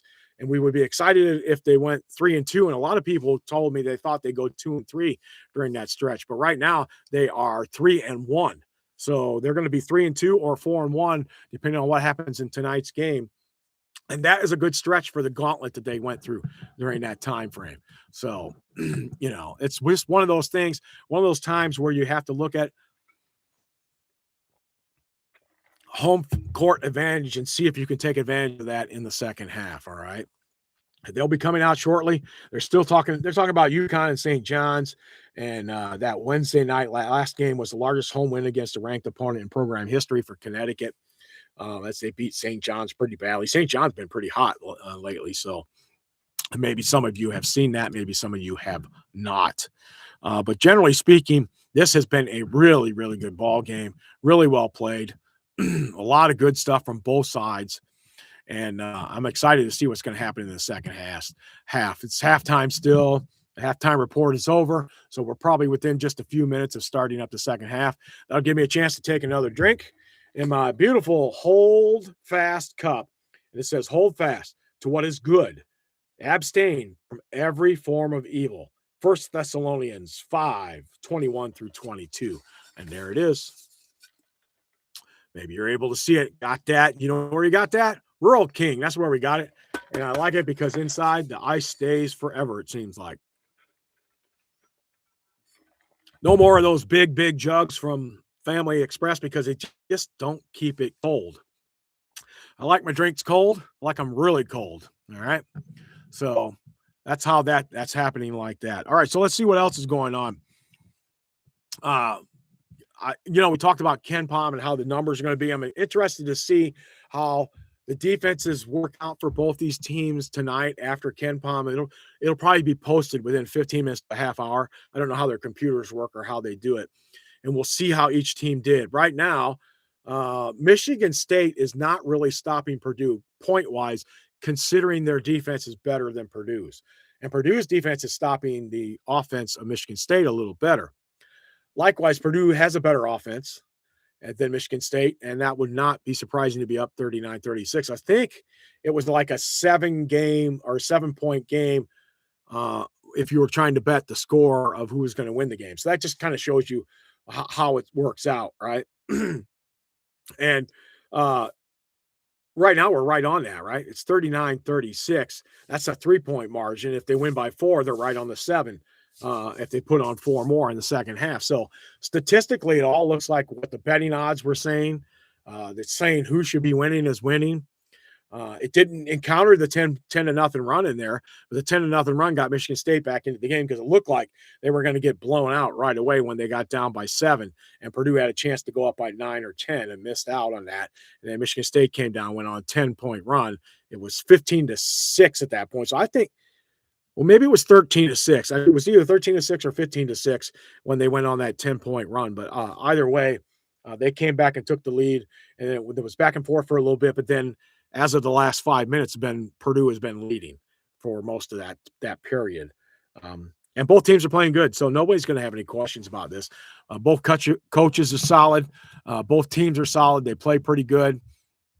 And they don't have too many problems, and it's exciting to see what's going to be happening in the second half, which should be starting any moment. I see it's come back on 39-36. Somebody on the court has made the whole entire court black. I'm not sure what that was for. Robbie Hummel is in the dark with his co-anchor Brandon Gaudin, and they're talking Big Ten basketball with a dark screen behind them. I don't know if they're showing a video or what they're doing, but they're getting ready to play some more basketball here in the second half. And the guys are talking about what happened and what's going on. And they're going to show some of the highlights here. I'm going to talk you through it. Just down low in the paint, they're getting a lot. But both teams have some big-time guys down low. And but Michigan State has had some pretty good slams through this and gotten fouls out of it. They did it against Daniel Jacobson. That's who they keep doing it against. Oscar Clough, they haven't been doing it. But Oscar's like scoring big time too. People want to say he can't score, but he does. His offensive efficiency was like second in the country, I think, the last time I heard. I'm not sure what it is right now. I don't have a full KenPom subscription. I just get the freebie so I can look at what the team's doing, but I don't get to look at individual players. But Clough was like number 2 in the country for the longest time on his efficiency, and he's been just as good. He's like 4 for 5 tonight already, right? I think that's what he is. 5 for 6. So his efficiency is really good. It's up there like 75% on the shots if he takes them. And they proved that already. Now, Purdue's getting the ball here in the second half. Braden Smith gets it in the backcourt, brings it up across the P. He's moving a little quicker now this time, but he's setting it up out to Fletch. Fletch swings it into Clough. Clough has nobody to give it to right now. Fletch comes back around the shot. Nope. He's swinging it back out. TKR is at the top of the three-point line, swings it around to the bottom portion of the screen. Now, teams have changed now. Purdue is going from right to left. TKR gets the ball into Clough, but he can't handle it, and he kind of gets up a shot and loses the ball, and Michigan State comes away from it or away with it. So I'm not sure what they were trying to work there. We have some picks going on here, and then Michigan State gets a shot just inside the three-point line. Man, dude, stay out and shoot the three. But it was a brick. It came off the very front of the rim. CJ Cox gets the rebound. He swings it around to Fletch. Fletch is looking for anybody. Here comes Braden coming around. Braden comes, takes the ball away. 17 seconds left on the shot clock. TKR back to Braden, and they are outside the three-point line. Then he dumps it down to TKR on the post there. What they were doing there, right? And they do not make the bucket. TKR misses. So Purdue has now missed their first 2 shots coming out. Michigan State misses their first. They're getting the ball. They're moving it around the three-point line again. It looks like he moves into about the top of the key, swings it out to a guy who's on the right wing against Clough. He turns around, and his bucket goes. So, all right, so now they're playing from right to left as you look at the screen, and Purdue plays in front of their own bench in the second half, and Michigan State plays in front of their own bench, which would be the right side of the screen if you were watching it. Right now, looks like Braden's going to swing to the left and just take it himself, and he guns and ducks in a three-point bucket. 42-38 Purdue. So the first shot in the second half that Purdue makes is a three-pointer. Now we're back down on the block with Michigan State. We're going back at Clough. He's going at Clough. Now he's made a couple he gets the nice roll there. Nice roll for the big man when you're in there that close. Who is that one? That one is Kohler, right? No, it's Cooper. Cooper now has 11 points. He's got 2 buckets in the second half. He had 7 points at the half. He's made a couple very nice moves on Clough. Braden goes in low, doesn't get the foul call, hits the bottom of the rim, comes out to Clough, who bobbles it. It goes into a quick down the court we go possession, and Michigan State scores and ties it up at 42. Just like that. Braden's underneath the basket, hits the bottom of the rim, no foul called, swings it out to Clough. Clough can't handle it, and Michigan State goes on a fast break and scores, and the game is tied at 42. Just like that. Purdue was up by 5 just a little bit ago. But here we go, another swing. Oh, wow. There's some water or something on the floor. Fletch slipped, but he was able to get to CJ. Then we get Braden down to TKR. TKR is trying to score, but he flips it out to Fletcher, and it's deflected out of bounds by Michigan State. 42-42. There are 2.7 seconds left on the shot clock. Oh, they're showing Cooper again. Cooper banging into Clough, showing him he's the big man too. I can score just like you. And he does. He goes 2 turnarounds. One, he gets a nice little roll, but that happens with the big men in close. No problem with that because Purdue gets those 2 with their big men. Just got to put it in there pretty close, and it goes in. So now we are inbounding right at the bench. There's 2.7 seconds. Fletch is inbounding. He gets it into Daniel Jacobson, who gets a shot off, hits the rim, misses the bucket. He looks like he gets the rebound, but then it goes to TKR, who turns around and makes the bucket. Purdue up 44-42. Both teams 5 of 10 shooting so far in the second half. Purdue is 2 of 6. And nope, there we go. Michigan State is 2 of 4. So there we go. Michigan State's out on the three-point line. Daniel Jacobson has to play out there and then we have a guy run into Fletch, knock him down. Offensive foul right at the top of the key, right where the free throw line is where it was. And Fletch goes down. He kind of a flop, but the guy was losing the ball at the same time. So he was out of control, easily a foul. Fletch did not reach in or do anything. Fletch got banged into by a guy who was out of control of the ball, and Purdue has the ball taken across the half court. Braden Smith looking for somebody to pass it to. He gets to CJ. CJ swings around to the bottom of the screen, back out to Braden. Braden pulls up for another 3, this time in and out. Not a good shot, I think, and it's going to go Michigan State on this one. On the deflection out between TKR and the guy that was with him. Looks like TKR knocked it out. Purdue is still up 44-42. At the moment, Michigan State's playing a little bit better than Purdue. And we'll see what happens as Michigan State brings it around. This time, they're moving the ball a little quicker. The guy's standing at the top of the three-point line. He swings it out to another dude. I can't see the numbers, of course. And they get a wide open 3, and it's good. And now Purdue's down 45-44. Just like that. You lost your 5-point lead in the second half, and you're already down 1. Braden's bringing it across the timeline. He does that. He's looking for someone right now. He gets it over to TKR, who gives it back to him. He drives down the lane. He tried to get it to Jacobson, but there was a deflection, and Michigan State takes the ball. And here they come. They're trying to remove the ball quickly. Boom, down the lane, right around everybody. It is 47-44 Michigan State. Michigan State's all excited. Fears has got the bucket. He took it. He had a wide open spot that he could do that, and he did it. And he takes it down for the 2 points in the 49-44 lead. Back out to Jacobs at the top of the queue, gives it to Fletch. Fletch drives the lane, and he puts it up for a 2-pointer. He drives the lane. It is now 47-46. Now we're going back up and down the court, and there it goes again. Another quick hitter all the way down the court. 49-46 Michigan State. Nobody's getting back on defense. Carr gets the easy jam bucket. The last one was a drive down the lane for an easy bucket. Purdue looks a little rough shot, not getting back on defense fast enough. I'm not saying guys aren't down there, but they're not getting there in enough place to do it. We're not calling any fouls, so that's good. I don't mind too much if both teams play pretty solidly. TKR trying to get in there, can't do it. Jacobson looks like he gets the rebound. It definitely looks like he gets fouled on the rebound. And there is a foul finally called on somebody. The foul is on Jordan Scott, it looks like, on the rebound from Jacobson. Jacobson in there with the tall height, getting the rebound. And They're showing the replay of the jam down at the other end. Like Michigan State already has like 3 or 4 big-time jams in this game. They're up 49-46 in the second half with 14:37 left. We're waiting a timeout at the moment. Try to see what's going to happen. Get in the chat there if you want to. Just say hi. See how things are going. What are you doing? Why are you watching the game? Are you listening to me? Why are you listening to me? Look at that. That's going to be exciting. 49-46 Michigan State at the moment.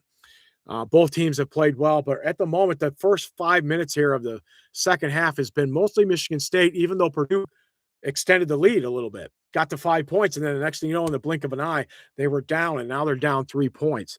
Michigan State has now had a second run where they had a 10-0 run in the first half, and the second run is more like an 8-2 run, but it was enough to take the lead, and then they kind of back and forth, but now Michigan State's up 49-46. No big fouls coming in this game, and everything else seems to be running pretty well for both teams. Not having too many problems as we went into the timeout here, and they're at break. Fears has 5 rebounds and 8 points now. Braden has 7. He's made a 3-pointer, and he's missed a 3-pointer here in the second half. Fletch still only has 5 shots, and the one shot he took with this half was a 3. Wasn't the greatest, but it was actually really short. Hit the front of the rim. Wasn't a very good shot at all for Fletch anyway. But he's 2 for 5 on the day, and I think he's 2 for 4 from 3, something like that. Cooper is scoring at will. He's got 11 points. He's 5 for 7, just like who is it? Just like Clough has scored 10. He's 5 for 7, but he missed his first shot in the second half. And now it's flip-flop. Because of the great shooting so far in the second half, Michigan is now shooting 56% on the road against Purdue, and Purdue is under 50% at 49% because they've only made 1 basket in the second half, or 2, I think it is, something like that. It's been much less. Purdue's still shooting 54% from 3. Why aren't you jacking up more? They've only got 13 shots and 7, so they made 1 of 2 in the second half. They were 6 of 11 going into the half. Rebounds, Purdue's still up on rebounds. They're up on assists. You've got all kinds of good stuff going on here, but now you're losing. Now you had a lot of good stuff going on in the first half, and you were barely winning. So, and Michigan's had a lot of good stuff going on too. So both teams playing well. Right now, Michigan State's got the lead, 49-46. I think Purdue's got the ball. We'll have to see when we come out of the timeout. We do come out of the timeout. There's 20 seconds left. Everybody's going down to in front of the Purdue bench. Braden is going to be the inbounder. It's 49-46. We're going to see what's going to happen. Remember, they're now going from right to left instead of left to right. So they're on the left side of the court. Back out to Fletch. Oh, Fletch makes a move, moves the guy around, and drains a 3. Game is tied up at 49. He jacked down to the bottom of the screen, stopped. That guy kept going. That gave him a couple steps to the right, and he drains his 3-pointer. And 49-49 here as the game goes on. Michigan State puts up a 3, misses it. It looks like the rebounds bounced around, and Jakari Harris comes up with it. Jakari's in the game right now. He flips over to Braden, who had his arms up saying, give me the ball right here at the bottom of the screen. He now gets it to TKR, who now has 2 guys on him. But he gets an easy alley-oop to Daniel Jacobson for the jam. It wasn't a jam. It was kind of lay-in. 51-49 after a spin move by TKR. Michigan State, top of the 3-point line. Now they're just standing with it out in front of their bench at the 3-point line, looking for somebody. There's a double team. Michigan State swings it around, but Purdue's defense looks to be like a glove at the moment. We'll see what happens. All right, we're down on the clock. We're down to 10. They try to drive it in. Nothing, trying to move it. Now the big man's underneath. He's got 2 on him. They swing it out for what would have been an easy 3. They try to take the 2, and, of course, there's a foul. There's a foul on Jakari. Bumped into the guy shooting. Luckily, he was inside the 3-point line. Should have took the 3 is what he should have done. He had a wide open 3. But he dribbled 1 step in and took the 2 instead, and Jakari came in, and we have another one of those flops. Here we go. Let me see. Did he even touch him? I think he got him on the arm, but he falls down like he got hit, and he didn't really. Makes the first free throw. It's 50-51. Coming in for the second field goal for the second free throw. Purdue up 51-50. This is a tie of the game. Tang has 6 points. This will be for his 7th point, and the shot's up, and it is good. TKR takes the ball out. gives it to Braden, and they walk the ball up the court. Both teams have been pretty much walking the ball up the court. Nobody's playing tough defense in the backcourt at all on the other side. Then when they get on the offensive side, they start to tighten their defenses up and play that way. And again, both defenses not trying to foul anybody, just trying to play good defense. And now we have another call down low. This time it's on Michigan State. We don't want to get into these things where we start getting these little touch fouls where everybody and their brother does it. The foul's on Jeremy Fears. All right. And they're going back to the replay of Jakari and had the ball, and then Fears got the foul. It looks like it was on Braden. He fouled Braden because Braden was going by him. TKR has the ball, tries to make a lob pass inside. It's broken up. Michigan State has the ball. They're on the fast-paced run again. Here they go. The fast break does not work. Purdue blocks it, but now they get a wide-open shot for three, and it is good. And just like that, Purdue's lead again disappears, and now Michigan State takes the lead. We are back and forth. This thing says overtime to me all the way. So Purdue has the ball, swings around to TKR. Braden tries to go down, sets a pick. Daniel Jacobson has it at the top of the key, takes one dribble, gives it to Fletch. Fletch brings it down, gets the nice pass to Daniel Jacobson through traffic, and Jacobson goes under the basket and makes the shot 54-53. And Michigan State is up. Michigan State tries to go the other direction. Purdue blocks it by Daniel Jacobson and then swings the ball out. Braden takes it and flips it back to Fletch underneath the basket. Then he pulls up for a three. No good. But Daniel Jacobson the guy's holding him.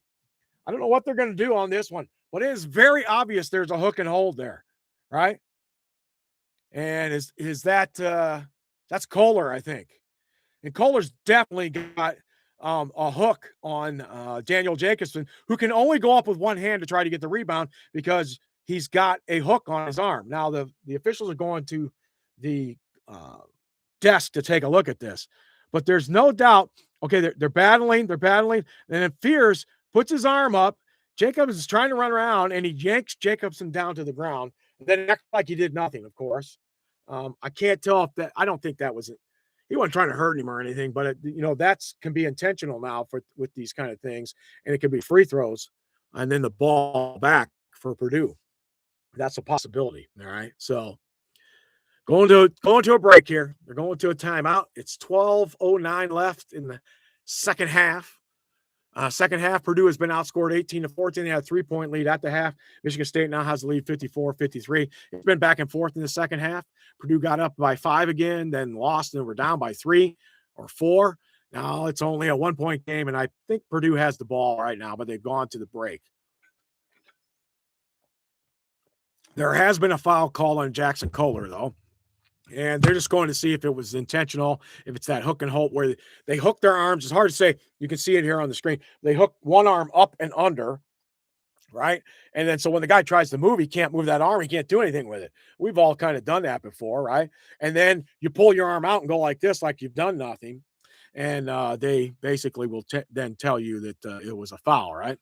But they're trying to get away from that hook and hold because people get hurt when they start doing that, right? It's one thing to stick your arm up to try to get the rebound. It's another one to stick your arm up to hold the guy so he can't get his arm over there to get the rebound. And that's what's been happening. There's been a lot of that in the Big Ten through college basketball, and they're trying to stop that hook and hold because people have gotten hurt. Who was it? Was it Haas?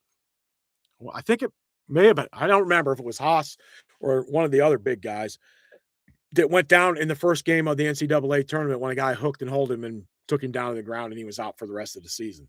And Purdue ended up either winning that game and then losing the next, or maybe they lost that game. I don't remember which one. It's been 5-6 years now.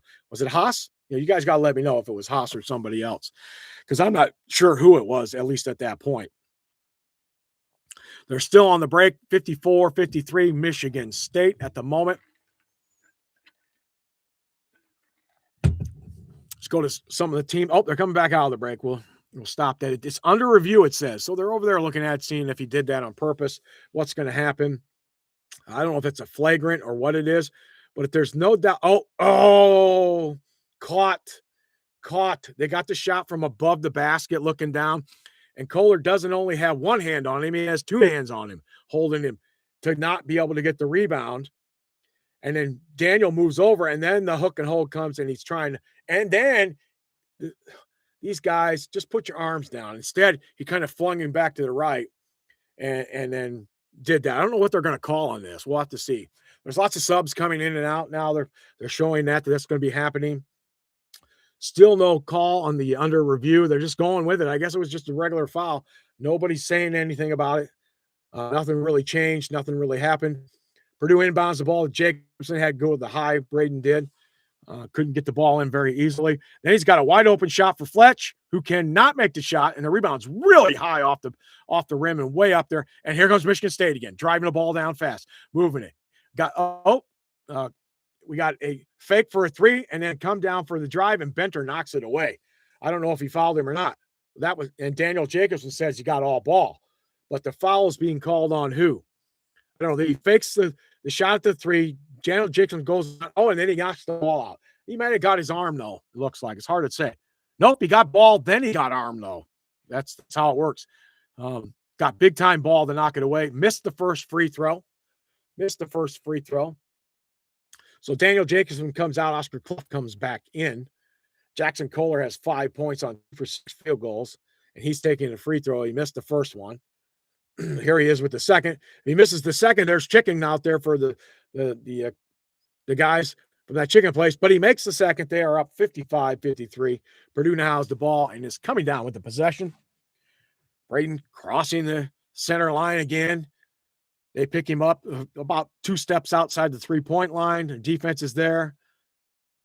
Oscar Clough has top of the key. Here comes Braden swinging around, doing a lot of running. He swings it back to a wide open Benter, and he guns it in for a 56-55 Purdue lead. Benter makes another three-pointer, was wide open at the top of the key, and guess who got the assist? You are correct. That would be Braden Smith. And now they're trying to get the crowd into it. They need some of that. Both teams are playing really, really good. It won't matter who wins this game or loses this game. Both teams will be happy that they played good. It's going to come down to right at the end, though. It does look like that, doesn't it? All right, so Jakari's out. They're doing a block on him. Fears comes down the lane, turns around. Kohler misses his shot. I don't see anybody fouling, but they called a foul.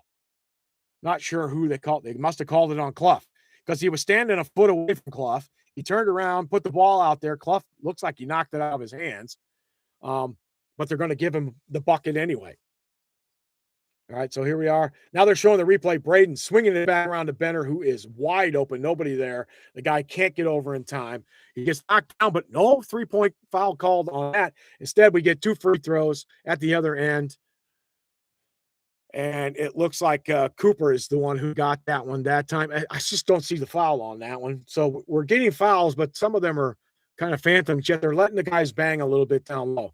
So Cooper now has 12 points, 13 points in this one. It is now 57-56 Spartans, 57-56. Purdue has the ball coming across the time. Free throws, 13 for Michigan State, only 5 for Purdue. All right. I don't understand that part. There's been a lot of boys down low, and Michigan State's getting a little bit more than they should. Benter he passes up the three, and then Clough just clanks it. He got the pass down to Clough real easy, and Clough missed it. It's a 57-56 game. 10:47 left in the half. 21 seconds left on the shot clock. Michigan State is going with their banks. They're doing their blocks at the top of the key. Nobody can get open. We're still swinging it around. We're now down to 10 seconds on the shot clock, and this has been virtually every time. And then Fears goes through and trips over somebody's leg, kicks him in the foot or something, and he's down. And I think he actually may have gotten hurt. I'm not sure if he could catch himself very well when he went down. I don't know who was the foul on that, but they clanged legs together, and he had already started to lose the ball. But that goes as a foul, of course. So here's a replay. Moving to the left. He moves to the right. It's Clough. Clough sticks his hand in there, and he kicks legs, and he hooks his hand. Clough is just reaching, trying to get the ball. He got the ball, but he got bodied too, and he got his arm. But Fears is okay. It looks like he's up. He's playing. We got all kinds of tough defense going on over here. Now we're going to go down to a one-on-one with Clough and probably Cooper again. Cooper's got his back. He can't do anything. He throws out for the three that looked bad. It was a high arcing, bad looking shot, but it went in. It's now 60-56. Purdue is losing this game right now by 4 points, and Michigan State is winning. Both teams are now we have a turnover. Fletch gives it up. Fast break. Here comes another big-time jam. It's 62-56. Boy, this is the fourth or fifth big-time wheelhouse jams that Michigan State's put down, and Purdue is just kind of shell-shocked, threw a ball away. This is one of those games, missed 2 shots, and all of a sudden you go from 3 up to 5 down, just like that. And so now we got a defensive foul, trying to set the pick. Spartan guy runs over the Purdue guy. There's the bad pass. That was Benter. Benter made the bad pass to Daniel Jacobson. Jacobson was starting to move to his left. I think Benter thought he was going to move to his right? And he threw it over there. And then they come in for this wheelhouse jam Michigan State does after Purdue makes the mistake. Now, Purdue's got the ball. Braden's coming down low. He swings it out for a three-pointer. Does not go. It was off the front of the rim by Benter. So he missed the three-pointer there. Now Michigan State can go up by 8 or 9 on this one. They're up 62-56, under 10 minutes to play. They swing it around to the top of the three-point line, right in front of their bench. Now they're down to the bottom, swinging it around. They're down to 10 seconds again on the shot clock. They're swinging it around the three-point line to 3-4 different guys. Nobody can get open. Purdue's playing good defense. Finally, a three-pointer goes up, and it's an air ball. It is an air ball. You know what's happening to everybody now. Air ball, air ball. You can hear it already. CJ Cox is subbing in for Purdue. Jakari Harris is going out. 62-56 with 9:03 left on the clock. Purdue is down by 6. They've been up by as much as 5 this happened. Now they're down by 6. Both teams playing well. Just right now, Michigan State's in the run. They're making the shots. Purdue is not. Braden swings it over to Omer Meyer, who is outside 2 steps outside the three-point line. He drains a three-pointer. He's all excited. They're trying to get the crowd back into it. 62-59. But Michigan State is just playing great, really good offense. Both teams are. But they've made a couple more shots than Purdue. That's allowed them to get in there, and they have a free throw advantage.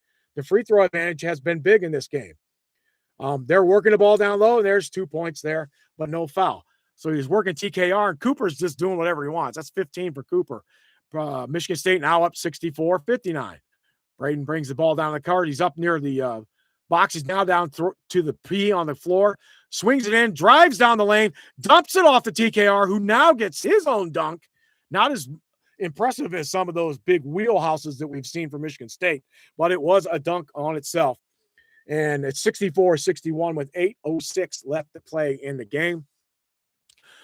Michigan State has the ball. They've outscored Purdue 28-22 in the second half. Purdue outscored them 39-36 in the first half. If you bet on Michigan State right now, you're looking good. You got 7.5 points, and they got a lead. They got a lead of 3, so you got a cushion of like 10 points if you pick Michigan State to win this game and you were betting on it. All right, so 64-61, 8:06 left in the game. Michigan State brings the ball in, driving down the court. Jakari's playing some really tight defense all the way down the court this time. So Purdue's doing a little something. They have been stifling them all over them in the second half, but Michigan State is doing a great job running their offensive scoring. And then they got the ball down. There was a double team. Braden swung around the front. Looked like he slapped it out of his hands, but there is a foul called on the play on Braden. But Braden looked like he got all ball on that. Let's see what the replay shows. There he is. He comes down. He swings around the back. Oh, yep. Reaches under. Probably got his arm. No, probably got his arm. So, and the ref was right there. So they're going to go to another break. What does it look like? Team statistics now in the box score. Now you got 2 guys scoring over 10. Carson Cooper is now got 15. He scored 8 in the second half. He's 6 for 8 shooting, and he's 3 for 3 for free throws. They have 13 free throws to Purdue's 5. 13-5. But they have just as many fouls, 10, as Purdue at 13. But look at the difference. That's a 7-point difference, and Purdue is down 3. Braden Smith now has 10 assists and 4 rebounds and 5 points. Some more rebounds and some more points, Braden. Let's get that chance for the for the triple-double in there. On the other side, Cooper has 15, and he has 6 rebounds. All right, so he's looking good there too. Clough still has 10. He's missed both shots in the second half. He has 10 points and 4 rebounds. TKR has 5 rebounds, 5 assists, 9 points. Another solid game from him. Fletcher seems to be lost, it seems like. He's 3 for 7. He's 2 from 5 from three-pointers. How many more? We want at least 5 more. Throw him up. He does have 3 assists, though. That's the good news. All right. And then Jakari's been pretty active. He's got 5 points, 3 rebounds, and an assist. He's played 15 minutes of the game. CJ's played 17 minutes. Others in, Omer Meyer has 6 points on 2 for 2 three-pointers, and Jack Benner has 6 points on 2 for 3 three-pointers. So you can see the guys off the bench are now 5 for 7 on threes. The guys shooting that are the starters are 5 for 12. Nothing wrong with that. We take that all day too. So both of them shooting well, 53% from 3, 51% in the game, but Michigan State is shooting 50% from the field. They have 43 shots and they've made 24 baskets. Purdue has 47 shots, has made 24 baskets. So they've shot more, but and then the fast break points and the offensive struggles for Purdue. There's been like 2 or 3 fast breaks in the second half, and nobody's been able to get back in time for any of that. So it's something we're going to have to watch out for in the second half as it continues here. They're showing coach talking the guys up on the bench. Matt Painter with the guys are nodding their heads as you would expect. And they're not else as much as going on with them as they're doing that, though. All right, so I can't hear what they say because I can't do that, but I can watch the game and tell you what's going on. Officially, that's how you can do it. That's why I'm on tonight. We're running it. I'll try to run every game the rest of the season like this. Tell your friends, especially if they don't have streaming. Get somebody to watch the game and tell you what's going on. It's getting pretty big all over the place. Like if you're in a big town like Chicago and you do this kind of thing like I'm doing tonight, you'll get 1,000 people to watch you. Here I am in Lafayette and I'm getting 2 or 3. That's about it. But we are watching the Purdue game, 64-61 Michigan State.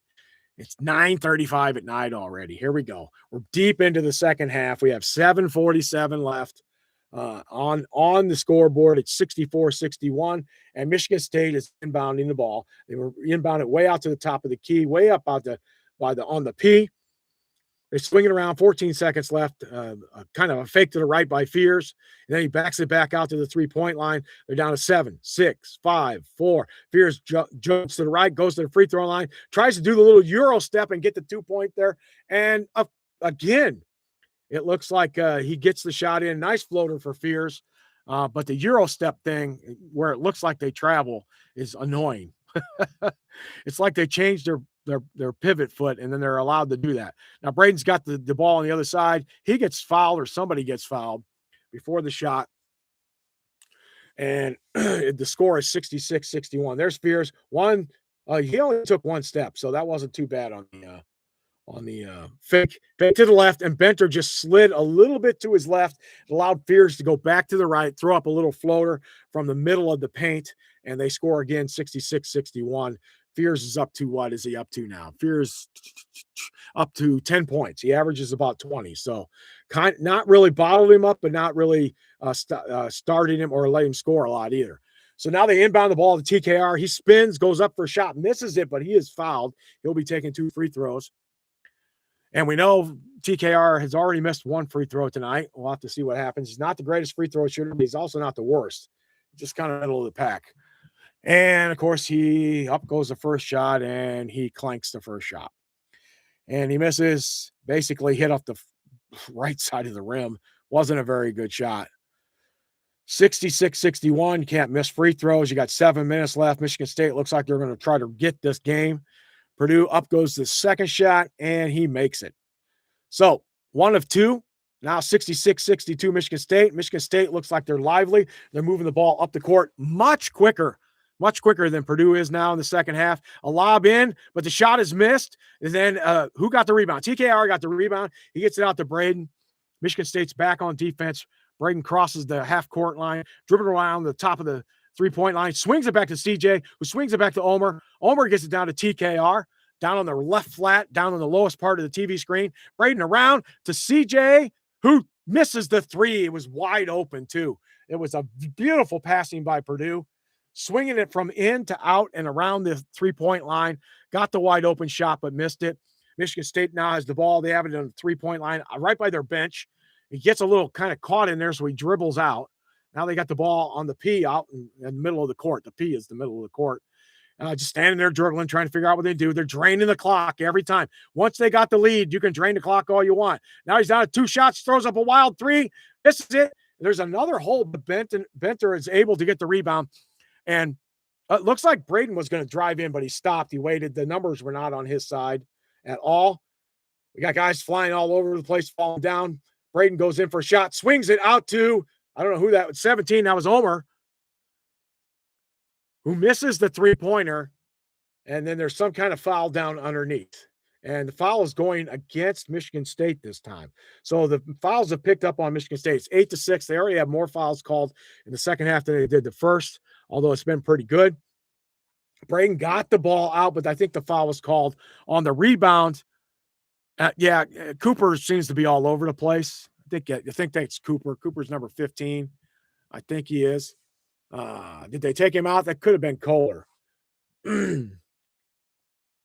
But he got a foul, so they're going to send him to the bench for a little bit, get a little breather, come back in later. Braden makes the first free throw. It's now 66-63.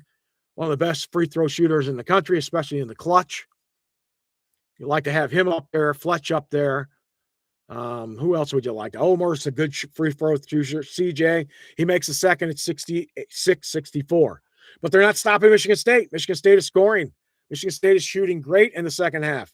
They're shooting better than the first half. They're shooting like 60 or 70% in the second half. They've made almost everything, it feels like. Now they're just dribbling it around. They're not sure what they're going to do. Last second, somebody drives down the lane. He dumps it off for another jam with the defense not able to stop the guy driving down the lane and the dump off for Fears. It kind of looks like Braden doing that. Now it's 20-15 on the assists. 68-64. Omer's got the ball at the top of the key. Braden's coming through the pack, swings around the top of the three-point line, and then he drives in, gets knocked away from him, and it's a steal. Now Michigan State's going. Braden's kind of ducked his head. He's kind of trying to catch up, gets back on defense. Purdue's playing it again, and Michigan State says, well, let's drink some more time off the clock. They got the lead. They can do that, right? This thing's destined for overtime, I think, as we look at it. 68-64, Purdue comes back. I'll bet that this thing is like 72 or 74, something like that at this point. Three-pointer for Michigan is missed. They get the offensive rebound because it was a long one, and TKR went over TKR's head, and TKR fouled somebody on that, whoever was going for the rebound. TKR is still on the floor. He's like, what happened? I didn't do anything. And it looks like he twisted his ankle or something. He's getting up really slowly. They're getting him. He's trying to feel it out. He's walking. It looks like he's going to be okay, though. So the three-pointer is way short, and it gets one of those really long rebounds, and it's over TKR's head. Now, TKR has his back to the guy, but he's reaching back trying to get the ball, and that guy had the ball, and TKR gets the foul called on him. And they're in the bonus. So now here we go. Here, more free throws for Michigan State. Luckily, no time off the clock. He makes the first. It's 69-64. TKR is now out trying to stretch the legs out from that fall. They're down 5 now. Every big team that's come into the place this year has won. Michigan State would be another one of those. He makes the second. Free throws, 70-64, and they've got like 20 free throws. Purdue's 8, something like that. We'll have to go back and check it on the next break. Braden gets it over to Clough at the top of the three-point line. Fletcher comes around. We got a wide-open Benter, but he gives it over to Omer. Omer gets down to Clough. Clough is by himself with somebody. No two-man break. He goes to the right, and he gets a little bounce, and it does not go in. He's missed every shot in the second half so far. All right, I think he's 0 for 3. He's only taking 3 shots. It's not like he's taking a lot, but he's missed them all. Michigan State has a chance to go up even bigger. Drive down the lane by Fears. Shots up, and he makes it through a circus shot through 4 guys, which is a great shot. 72-64. Purdue better take a timeout, and they do. They take a timeout. 72-64 with 4 minutes left in the game, and everybody's standing around watching Michigan State shoot about 70 or 80% in the second half. They haven't missed hardly anything in the second half. Let's look at the team stats. Remember, they were at 43% when the half started. They're up to 55, which means they're shooting like 60 to 70% in the second half. They made 27 to 49. Purdue's made 24-50 on their home court.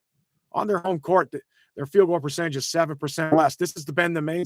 This has been what exactly has happened in every big game except for the Iowa State game. The Iowa State game where they got blown out. But in Illinois, they were there. They had it. The percentages were good. They played a good game. Illinois had a guy go off, score a bunch of points. They shot great in the second half. They win the game.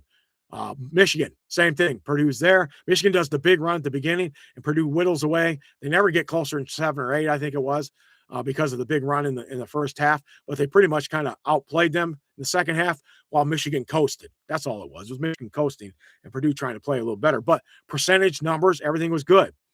Here we are, only shooting 48%, but we're shooting great from 3. But they have free throws. They have 15 free throws to Purdue's 9 now. Purdue is 6 of 9, and they are 12 of 15. So both teams have missed 3 free throws. Those free throws make a big difference when you're down 8, don't they?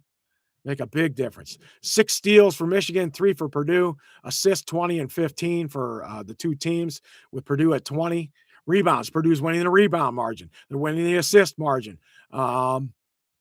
They are what else? That's rebounds. They're losing the shooting percentage, though. And the shooting percentage is the scoring, and that's what's happening there. They're losing the total turnover battle. They have 9. Michigan State only has 5 turnovers. That may be the whole part of the game right there. And they have 19 points off of 9 turnovers. They are almost getting 2 points per every possession for a turnover. That is crazy amounts. Where Purdue only has 5 off of their 5 turnovers that they've got from Michigan. All right. Points in the paint, 36 points. 36 points. They've been diving it down there the entire second half. You got guys flying around, taking steps, moving around, and they're showing some of the replays. Michigan State getting these easy buckets and jams. There's been like 6 or 7 easy jams because there's just nobody there. And some of them been one of those, even when they were behind, they were doing the wheelhouse jams and stuff. There was, I think, 3 of them now. And then a couple big, hard double-handed ones that have come through. Michigan is outplaying Purdue in the second half. Purdue's not playing that bad. They're just not playing as hard as Michigan State looks like they want it. They're coming up the court faster. They're moving their offense faster, and they're taking their shots and making them. Purdue is moving up slower, not still taking their shots, but they're not quite making as much. They went from 55 now down to 48, so it's kind of flipped. And exactly what happened? The score is flipped, right? So Michigan State's already scored 36 points. They only scored 36 in the first half. All right. Purdue's only scored 25 this half. We got 4 minutes left. All right. All the bounces have gone Michigan State's way pretty much, which is good. That's what happens when you win. There's nothing wrong with that. I'm not dogging Michigan State for anything. They're working hard for the ball. They're diving on the court just like Purdue is. You cannot hold teams. TKR kicks out to Benter after a bunch of passes around the wing, and Benter drains the 3. Finally out of the break. That's what we see.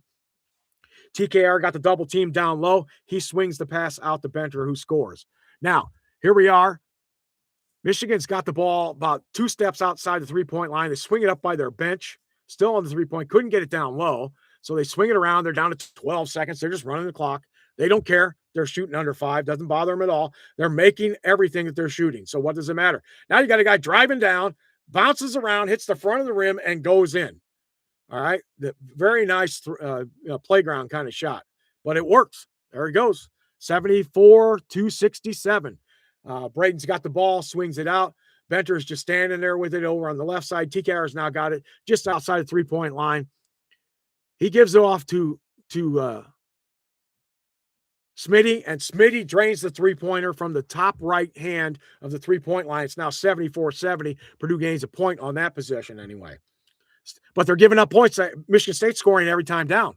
What are you going to do? If they're going to go down 10 times and score 9 of the 10, you're going to lose the game. You better do something to stop somebody. Nobody's doing that. Now that Michigan State swings out, throws up a 3, it's missed, and Purdue gets the rebound. The first miss in a while for Michigan State. Smitty's driving down. He's going to the right. It looks like he's going to make a move down low. He goes in, looking to pass to somebody, throws it up, makes the bucket. Here we go. 74-72. Smitty coming in. Michigan State calls timeout. Now the game's 2 points. Went from 7 down to 2. Purdue is right in this. Didn't I tell you we were destined for overtime probably in this game? Let's see what happens. We hope he does that, or it's a Purdue win. Because I'm the Purdue guy. Sorry, guys, if you're on Michigan State. Sorry, but Braden is so wide open. I don't know what the guy was thinking. The guy who was covering him backed off like he was going to drive the lane. Instead, he's 2 steps outside the 3 and he makes the bucket. Then the next time the guy comes out to him and he drives down the lane, goes in and scores. So he just scored the last 5 points. For Purdue, it's a 74-72 game with 2:09 left. Again, another official timeout happening. Timeout. Let's take a look at some of the box score real quick. 12 now for Fears, 15 for Cooper, and 11 for Carr. Purdue has 3 guys in double figures. Trey Kaufman-Renn now has 10, quietly has 10. I don't know where that came from, it seems like. Austin Clough has 10, but that all came in the first half. He's 5 of 9. He was 5 of 6 to start the second half. He's not missed all 3 shots in the second half. CJ has 6, but Braden Smith has 12. He has 10 assists. We need 5 rebounds out of him, but he does have 4 turnovers. But that's what happens in games like this sometimes. You're going to have some turnovers here and there. All right. Jeremy Fears has 6 assists and only 1 turnover. So, and he's 5 of 10 shooting. Let's see. Braden is 4 of 9 shooting. Point wise, they're even. Assist wise, Braden's way ahead. Rebound wise, Braden's way ahead. So right now, you would say Braden Smith's leading this, but Fears has the one thing that Braden doesn't have, and that's the lead at the moment. Right.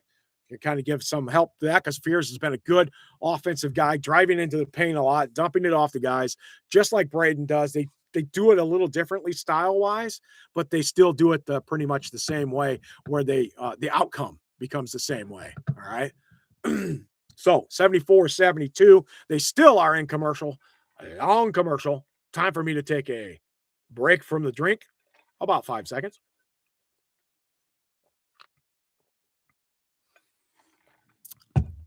You know what I like about the Diet Mountain Dew? I think it kills everything when it goes down in.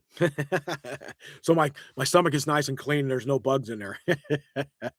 Okay, so where are we ahead at? Free throws, 15-9. That's a 6-point advantage. Purdue's down by 2. Reboundings, Purdue is ahead.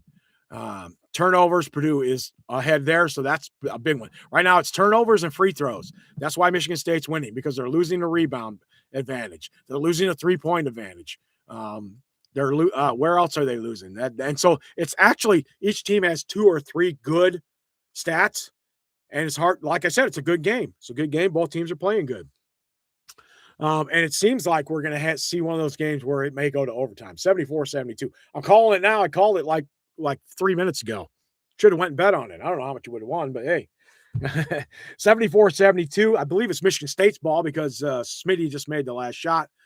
Purdue is now up to 33 points in the second half. Does you no good to score 50 if you give up 54 and lose the game, right? So it's 38-33 on the scoring right now. Purdue's got to do something to get that last 2 points to get back to tie the game. Michigan State's going to have the ball. They're going to bring it in. They're at midcourt. Right by their bench. They throw it way into the backcourt. Why do they do that? Because they want to drain some more time, right? So they dribble up to the P.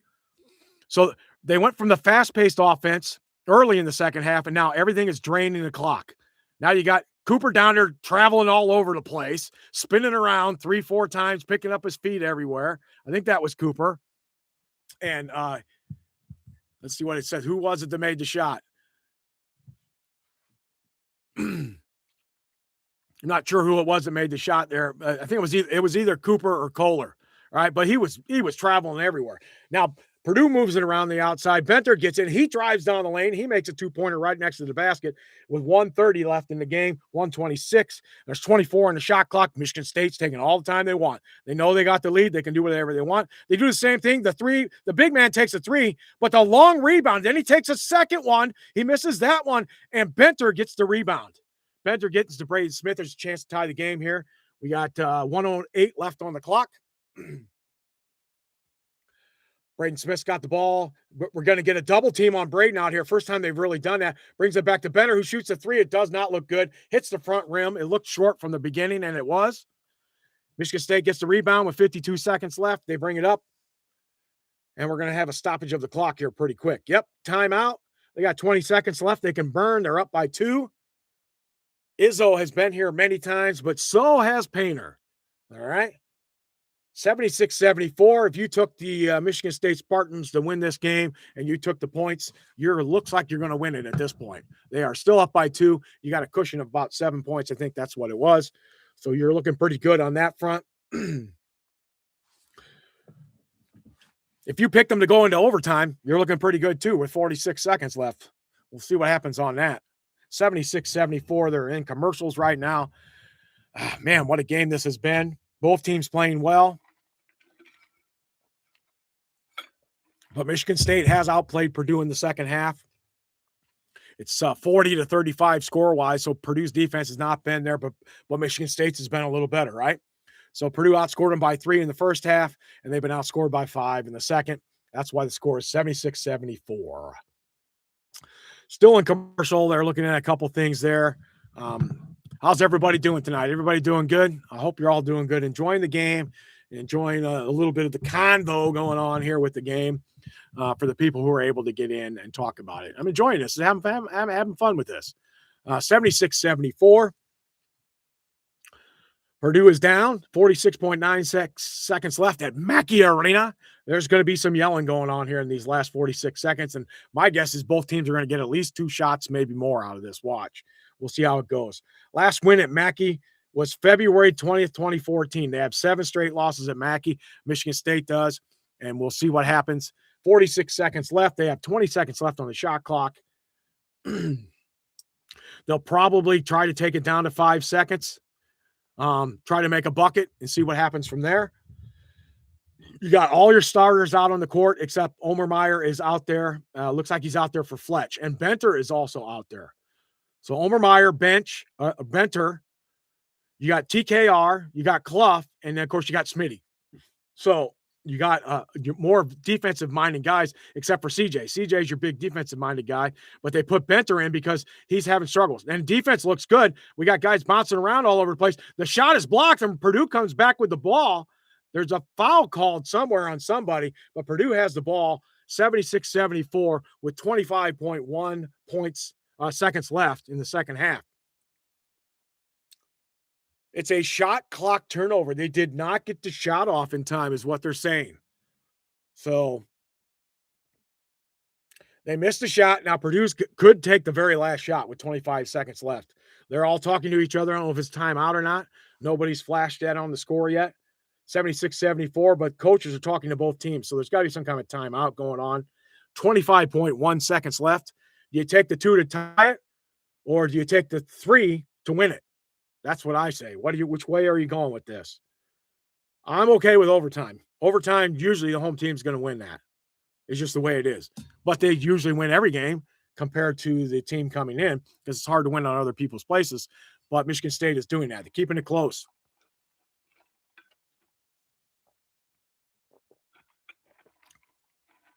Both teams are now in the bonus. Purdue is in the 1-1. Michigan State is also in the 1-1. 25.1 seconds left on the clock. Purdue does have the ball. Both teams are in timeout. They're getting around, talking what they're going to do.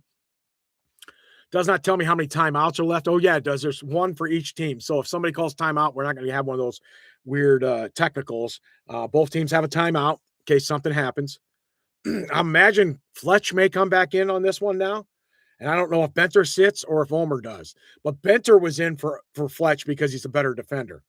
And that worked because the guy went down low and Benter made it really hard on him to score. And I think Fletch can get bounced around a little bit more. No offense, Fletch, you're just thin. That's all it is. So guys, take advantage of that. And Michigan State missed the shot. Purdue got the rebound.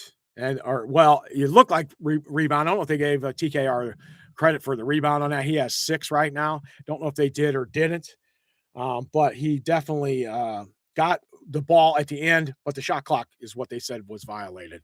So we did get a block shot from Oscar Clough credited on that. And then we got Fletcher Lawyer is coming back in, but Oscar's staying out. That's who's staying out. So the shooters are in. The shooters are in right now.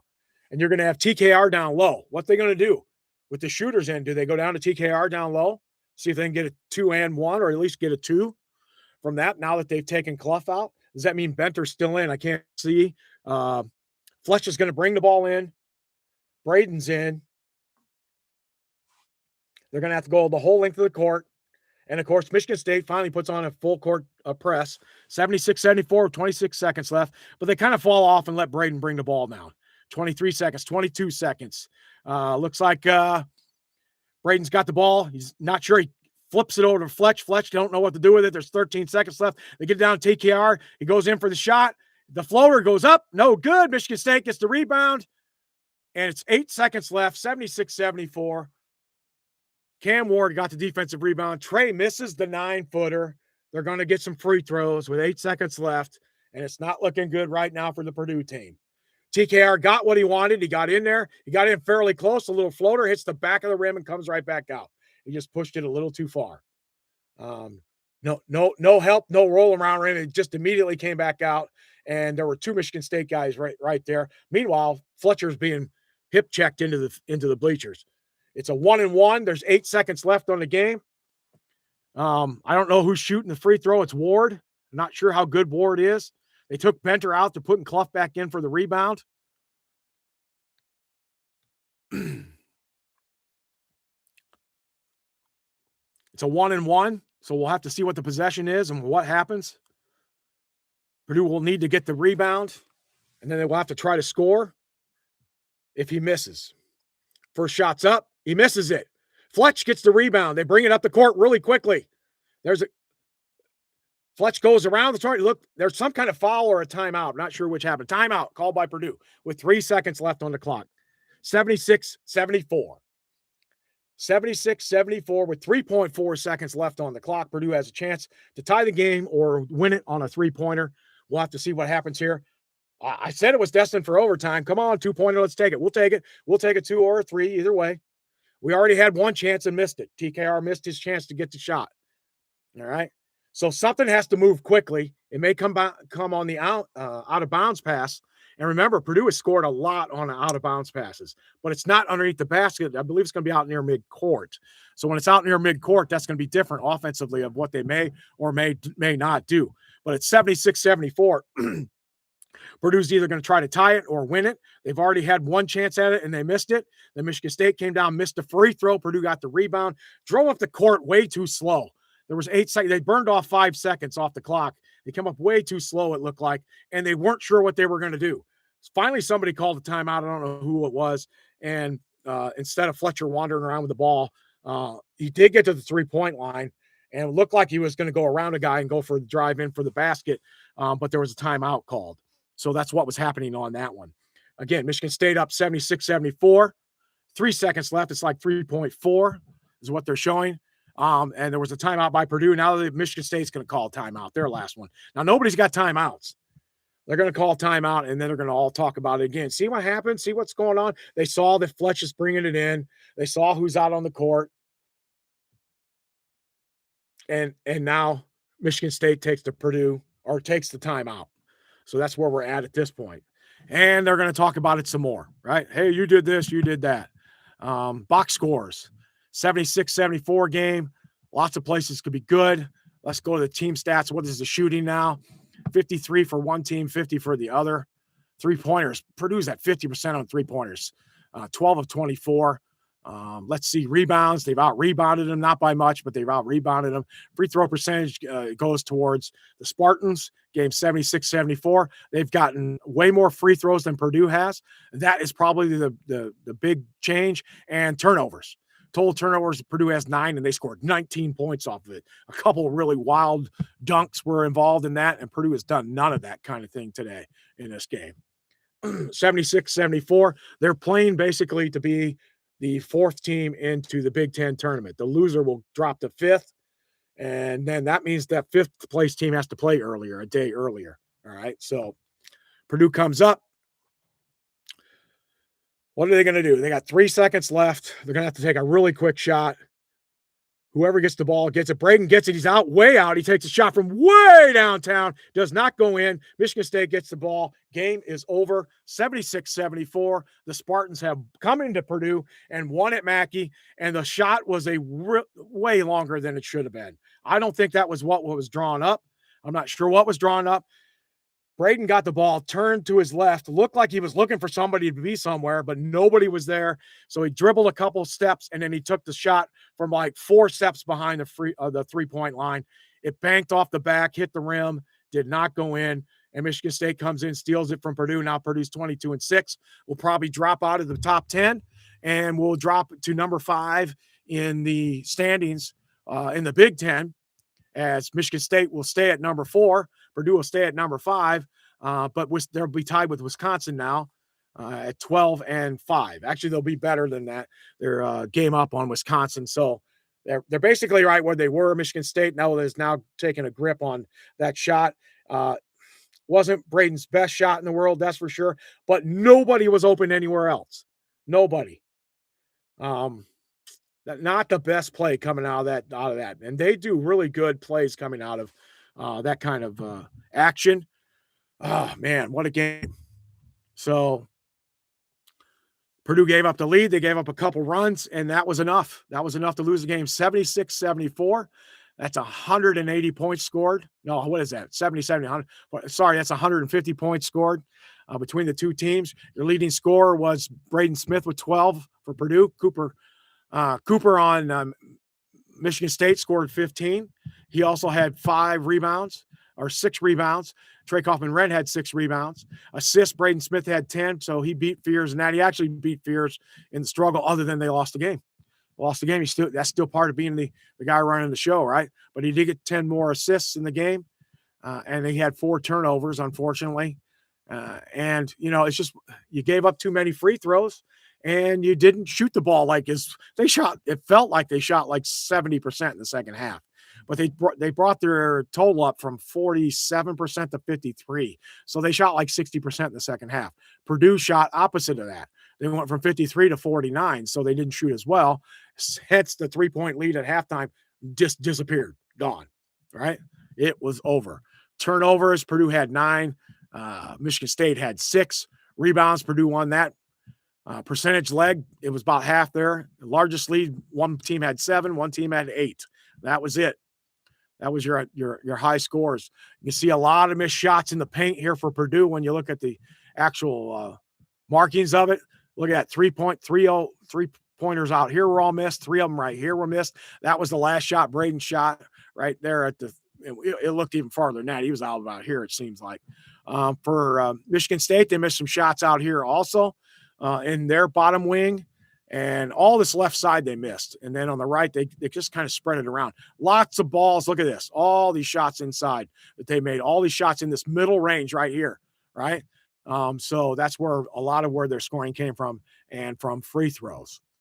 So unfortunate for Purdue fans. You're now 22-6, and the Michigan State Spartans are now 23-5. And Purdue who was picked to win the game, who was the number 1 team in the country, will now fall to 4th or 5th place. Will probably have to play on Thursday in the Big Ten tournament unless people lose in front of them. They did go 3-2 on the gauntlet stretch. There's nothing wrong with that, but they lost to all the big teams that came in. Michigan State came in, they got beat by 2. All right. Iowa State came in, they got slaughtered. All right. The Illini came in, they got beat by just a couple buckets, and they gave up 46 to a guy. And then Michigan came in. Michigan had a big run in the first half and just kind of hang on to the game pretty easily. Purdue outscored them the rest of the game, but it was no matter. Michigan State just kind of held them by the head right there and kept them away from everything. So the game did not go quite what Purdue fans would like, but here's some of your final scores. Kirk Tang scored 13 off the bench. Cam Ward scored 8. So they scored 21 off their bench. Purdue's bench looked great, though, too. Jack Benner had 11. Jakari Harris had 5. Omer Meyer had 6. Daniel Jacobs had 6. So that's 12, 23, 28 points for their bench, right? Offensively, the starters were 8, 12, 6, 10, and 10. So both teams had 3 starters that scored double digits, and 1 guy off the bench scored double digits, right? Some hot shooting from some of the guys off the bench. Purdue's guys were 6 of 10 off the bench and the 3-pointers, and the rest of the team was 6 of 15, which still is not terrible, but that put them at 12 for 25. And that last shot that Braden took dropped them under 50% there. They actually he makes that shot or he doesn't take that shot. They're at 50% for three-pointers, and they're at 50% for field goals. So that last wild shot had something to do with it. They're talking to Izzo right now, and Izzo's saying it's great to come in here. He's doing the great Izzo stuff, the same stuff Matt Painter does. Two great coaches. Offensive rebounds, 6 and 8. Purdue actually got more offensive rebounds than Michigan State did. And personal fouls, it was 13-15, 15 for Purdue, 13 for Minnesota. Nobody really had any fears of fouling out. Cam Ward had 3. Trey Kaufman ended up with 4. And Braden Smith had 3 also on the fouls, with Daniel Jacobson having 3. But Oscar Clough went over in the second half. All you had to do is make one of those baskets, games tied, right? So I really would have liked to seen the last shot maybe down lower, but nobody was there. Braden turns around to get it to somebody, and there's nobody there. So he takes a couple dribbles to the left. He tries to shoot a three-pointer from the moon, and it hits off the back of the backboard, hits the rim, and just comes out. It was a little long is what it was. And a little longer, and he makes it. That's just kind of the way it works, right? They lose 76-74. It looks like they're playing, what is today? Thursday? I think they're playing Sunday. Let me look at their schedule. We can look at it right here pretty quick, guys, if you want to see that. And they'll be playing. They go into Ohio State. They are going to Ohio State on Sunday at 1:30 on CBS. I will try to get that game and see if I can do this again on that day, on Sunday at 1:30. Depends on how I get back from church and what my time is on that. But we'll talk about it. We'll watch the game, and then we'll give you some of the highlights as it goes. That's it right here from Let's Talk Purdue, which is usually Let's Talk Lafayette. But tonight it was Let's Talk Purdue. Tomorrow morning, 9 o'clock, I'll have your weather forecast. You will get 40 minutes of just straight weather. We'll talk about everything. Temperatures, wind, where's the precipitation, where is it going, how is it going to look 2 weeks from now, and I will show you an extensive forecast during that time frame. So if you want to drop in tomorrow morning and see the weather forecast, plus I'll talk this game a little bit too. And I go for about an hour between that and some news we cover. And I just kind of ramble on as an old man, like you guys know we do have to do. But generally speaking, I enjoyed this. It was very much fun. Next time, hey guys, get in the chat, talk to me. Let's see what's going on. Let's see how everybody's doing. That's it for now. We're going to sign off for Let's Talk Purdue, and I'll see you tomorrow morning at 9 o'clock for Let's Talk Lafayette.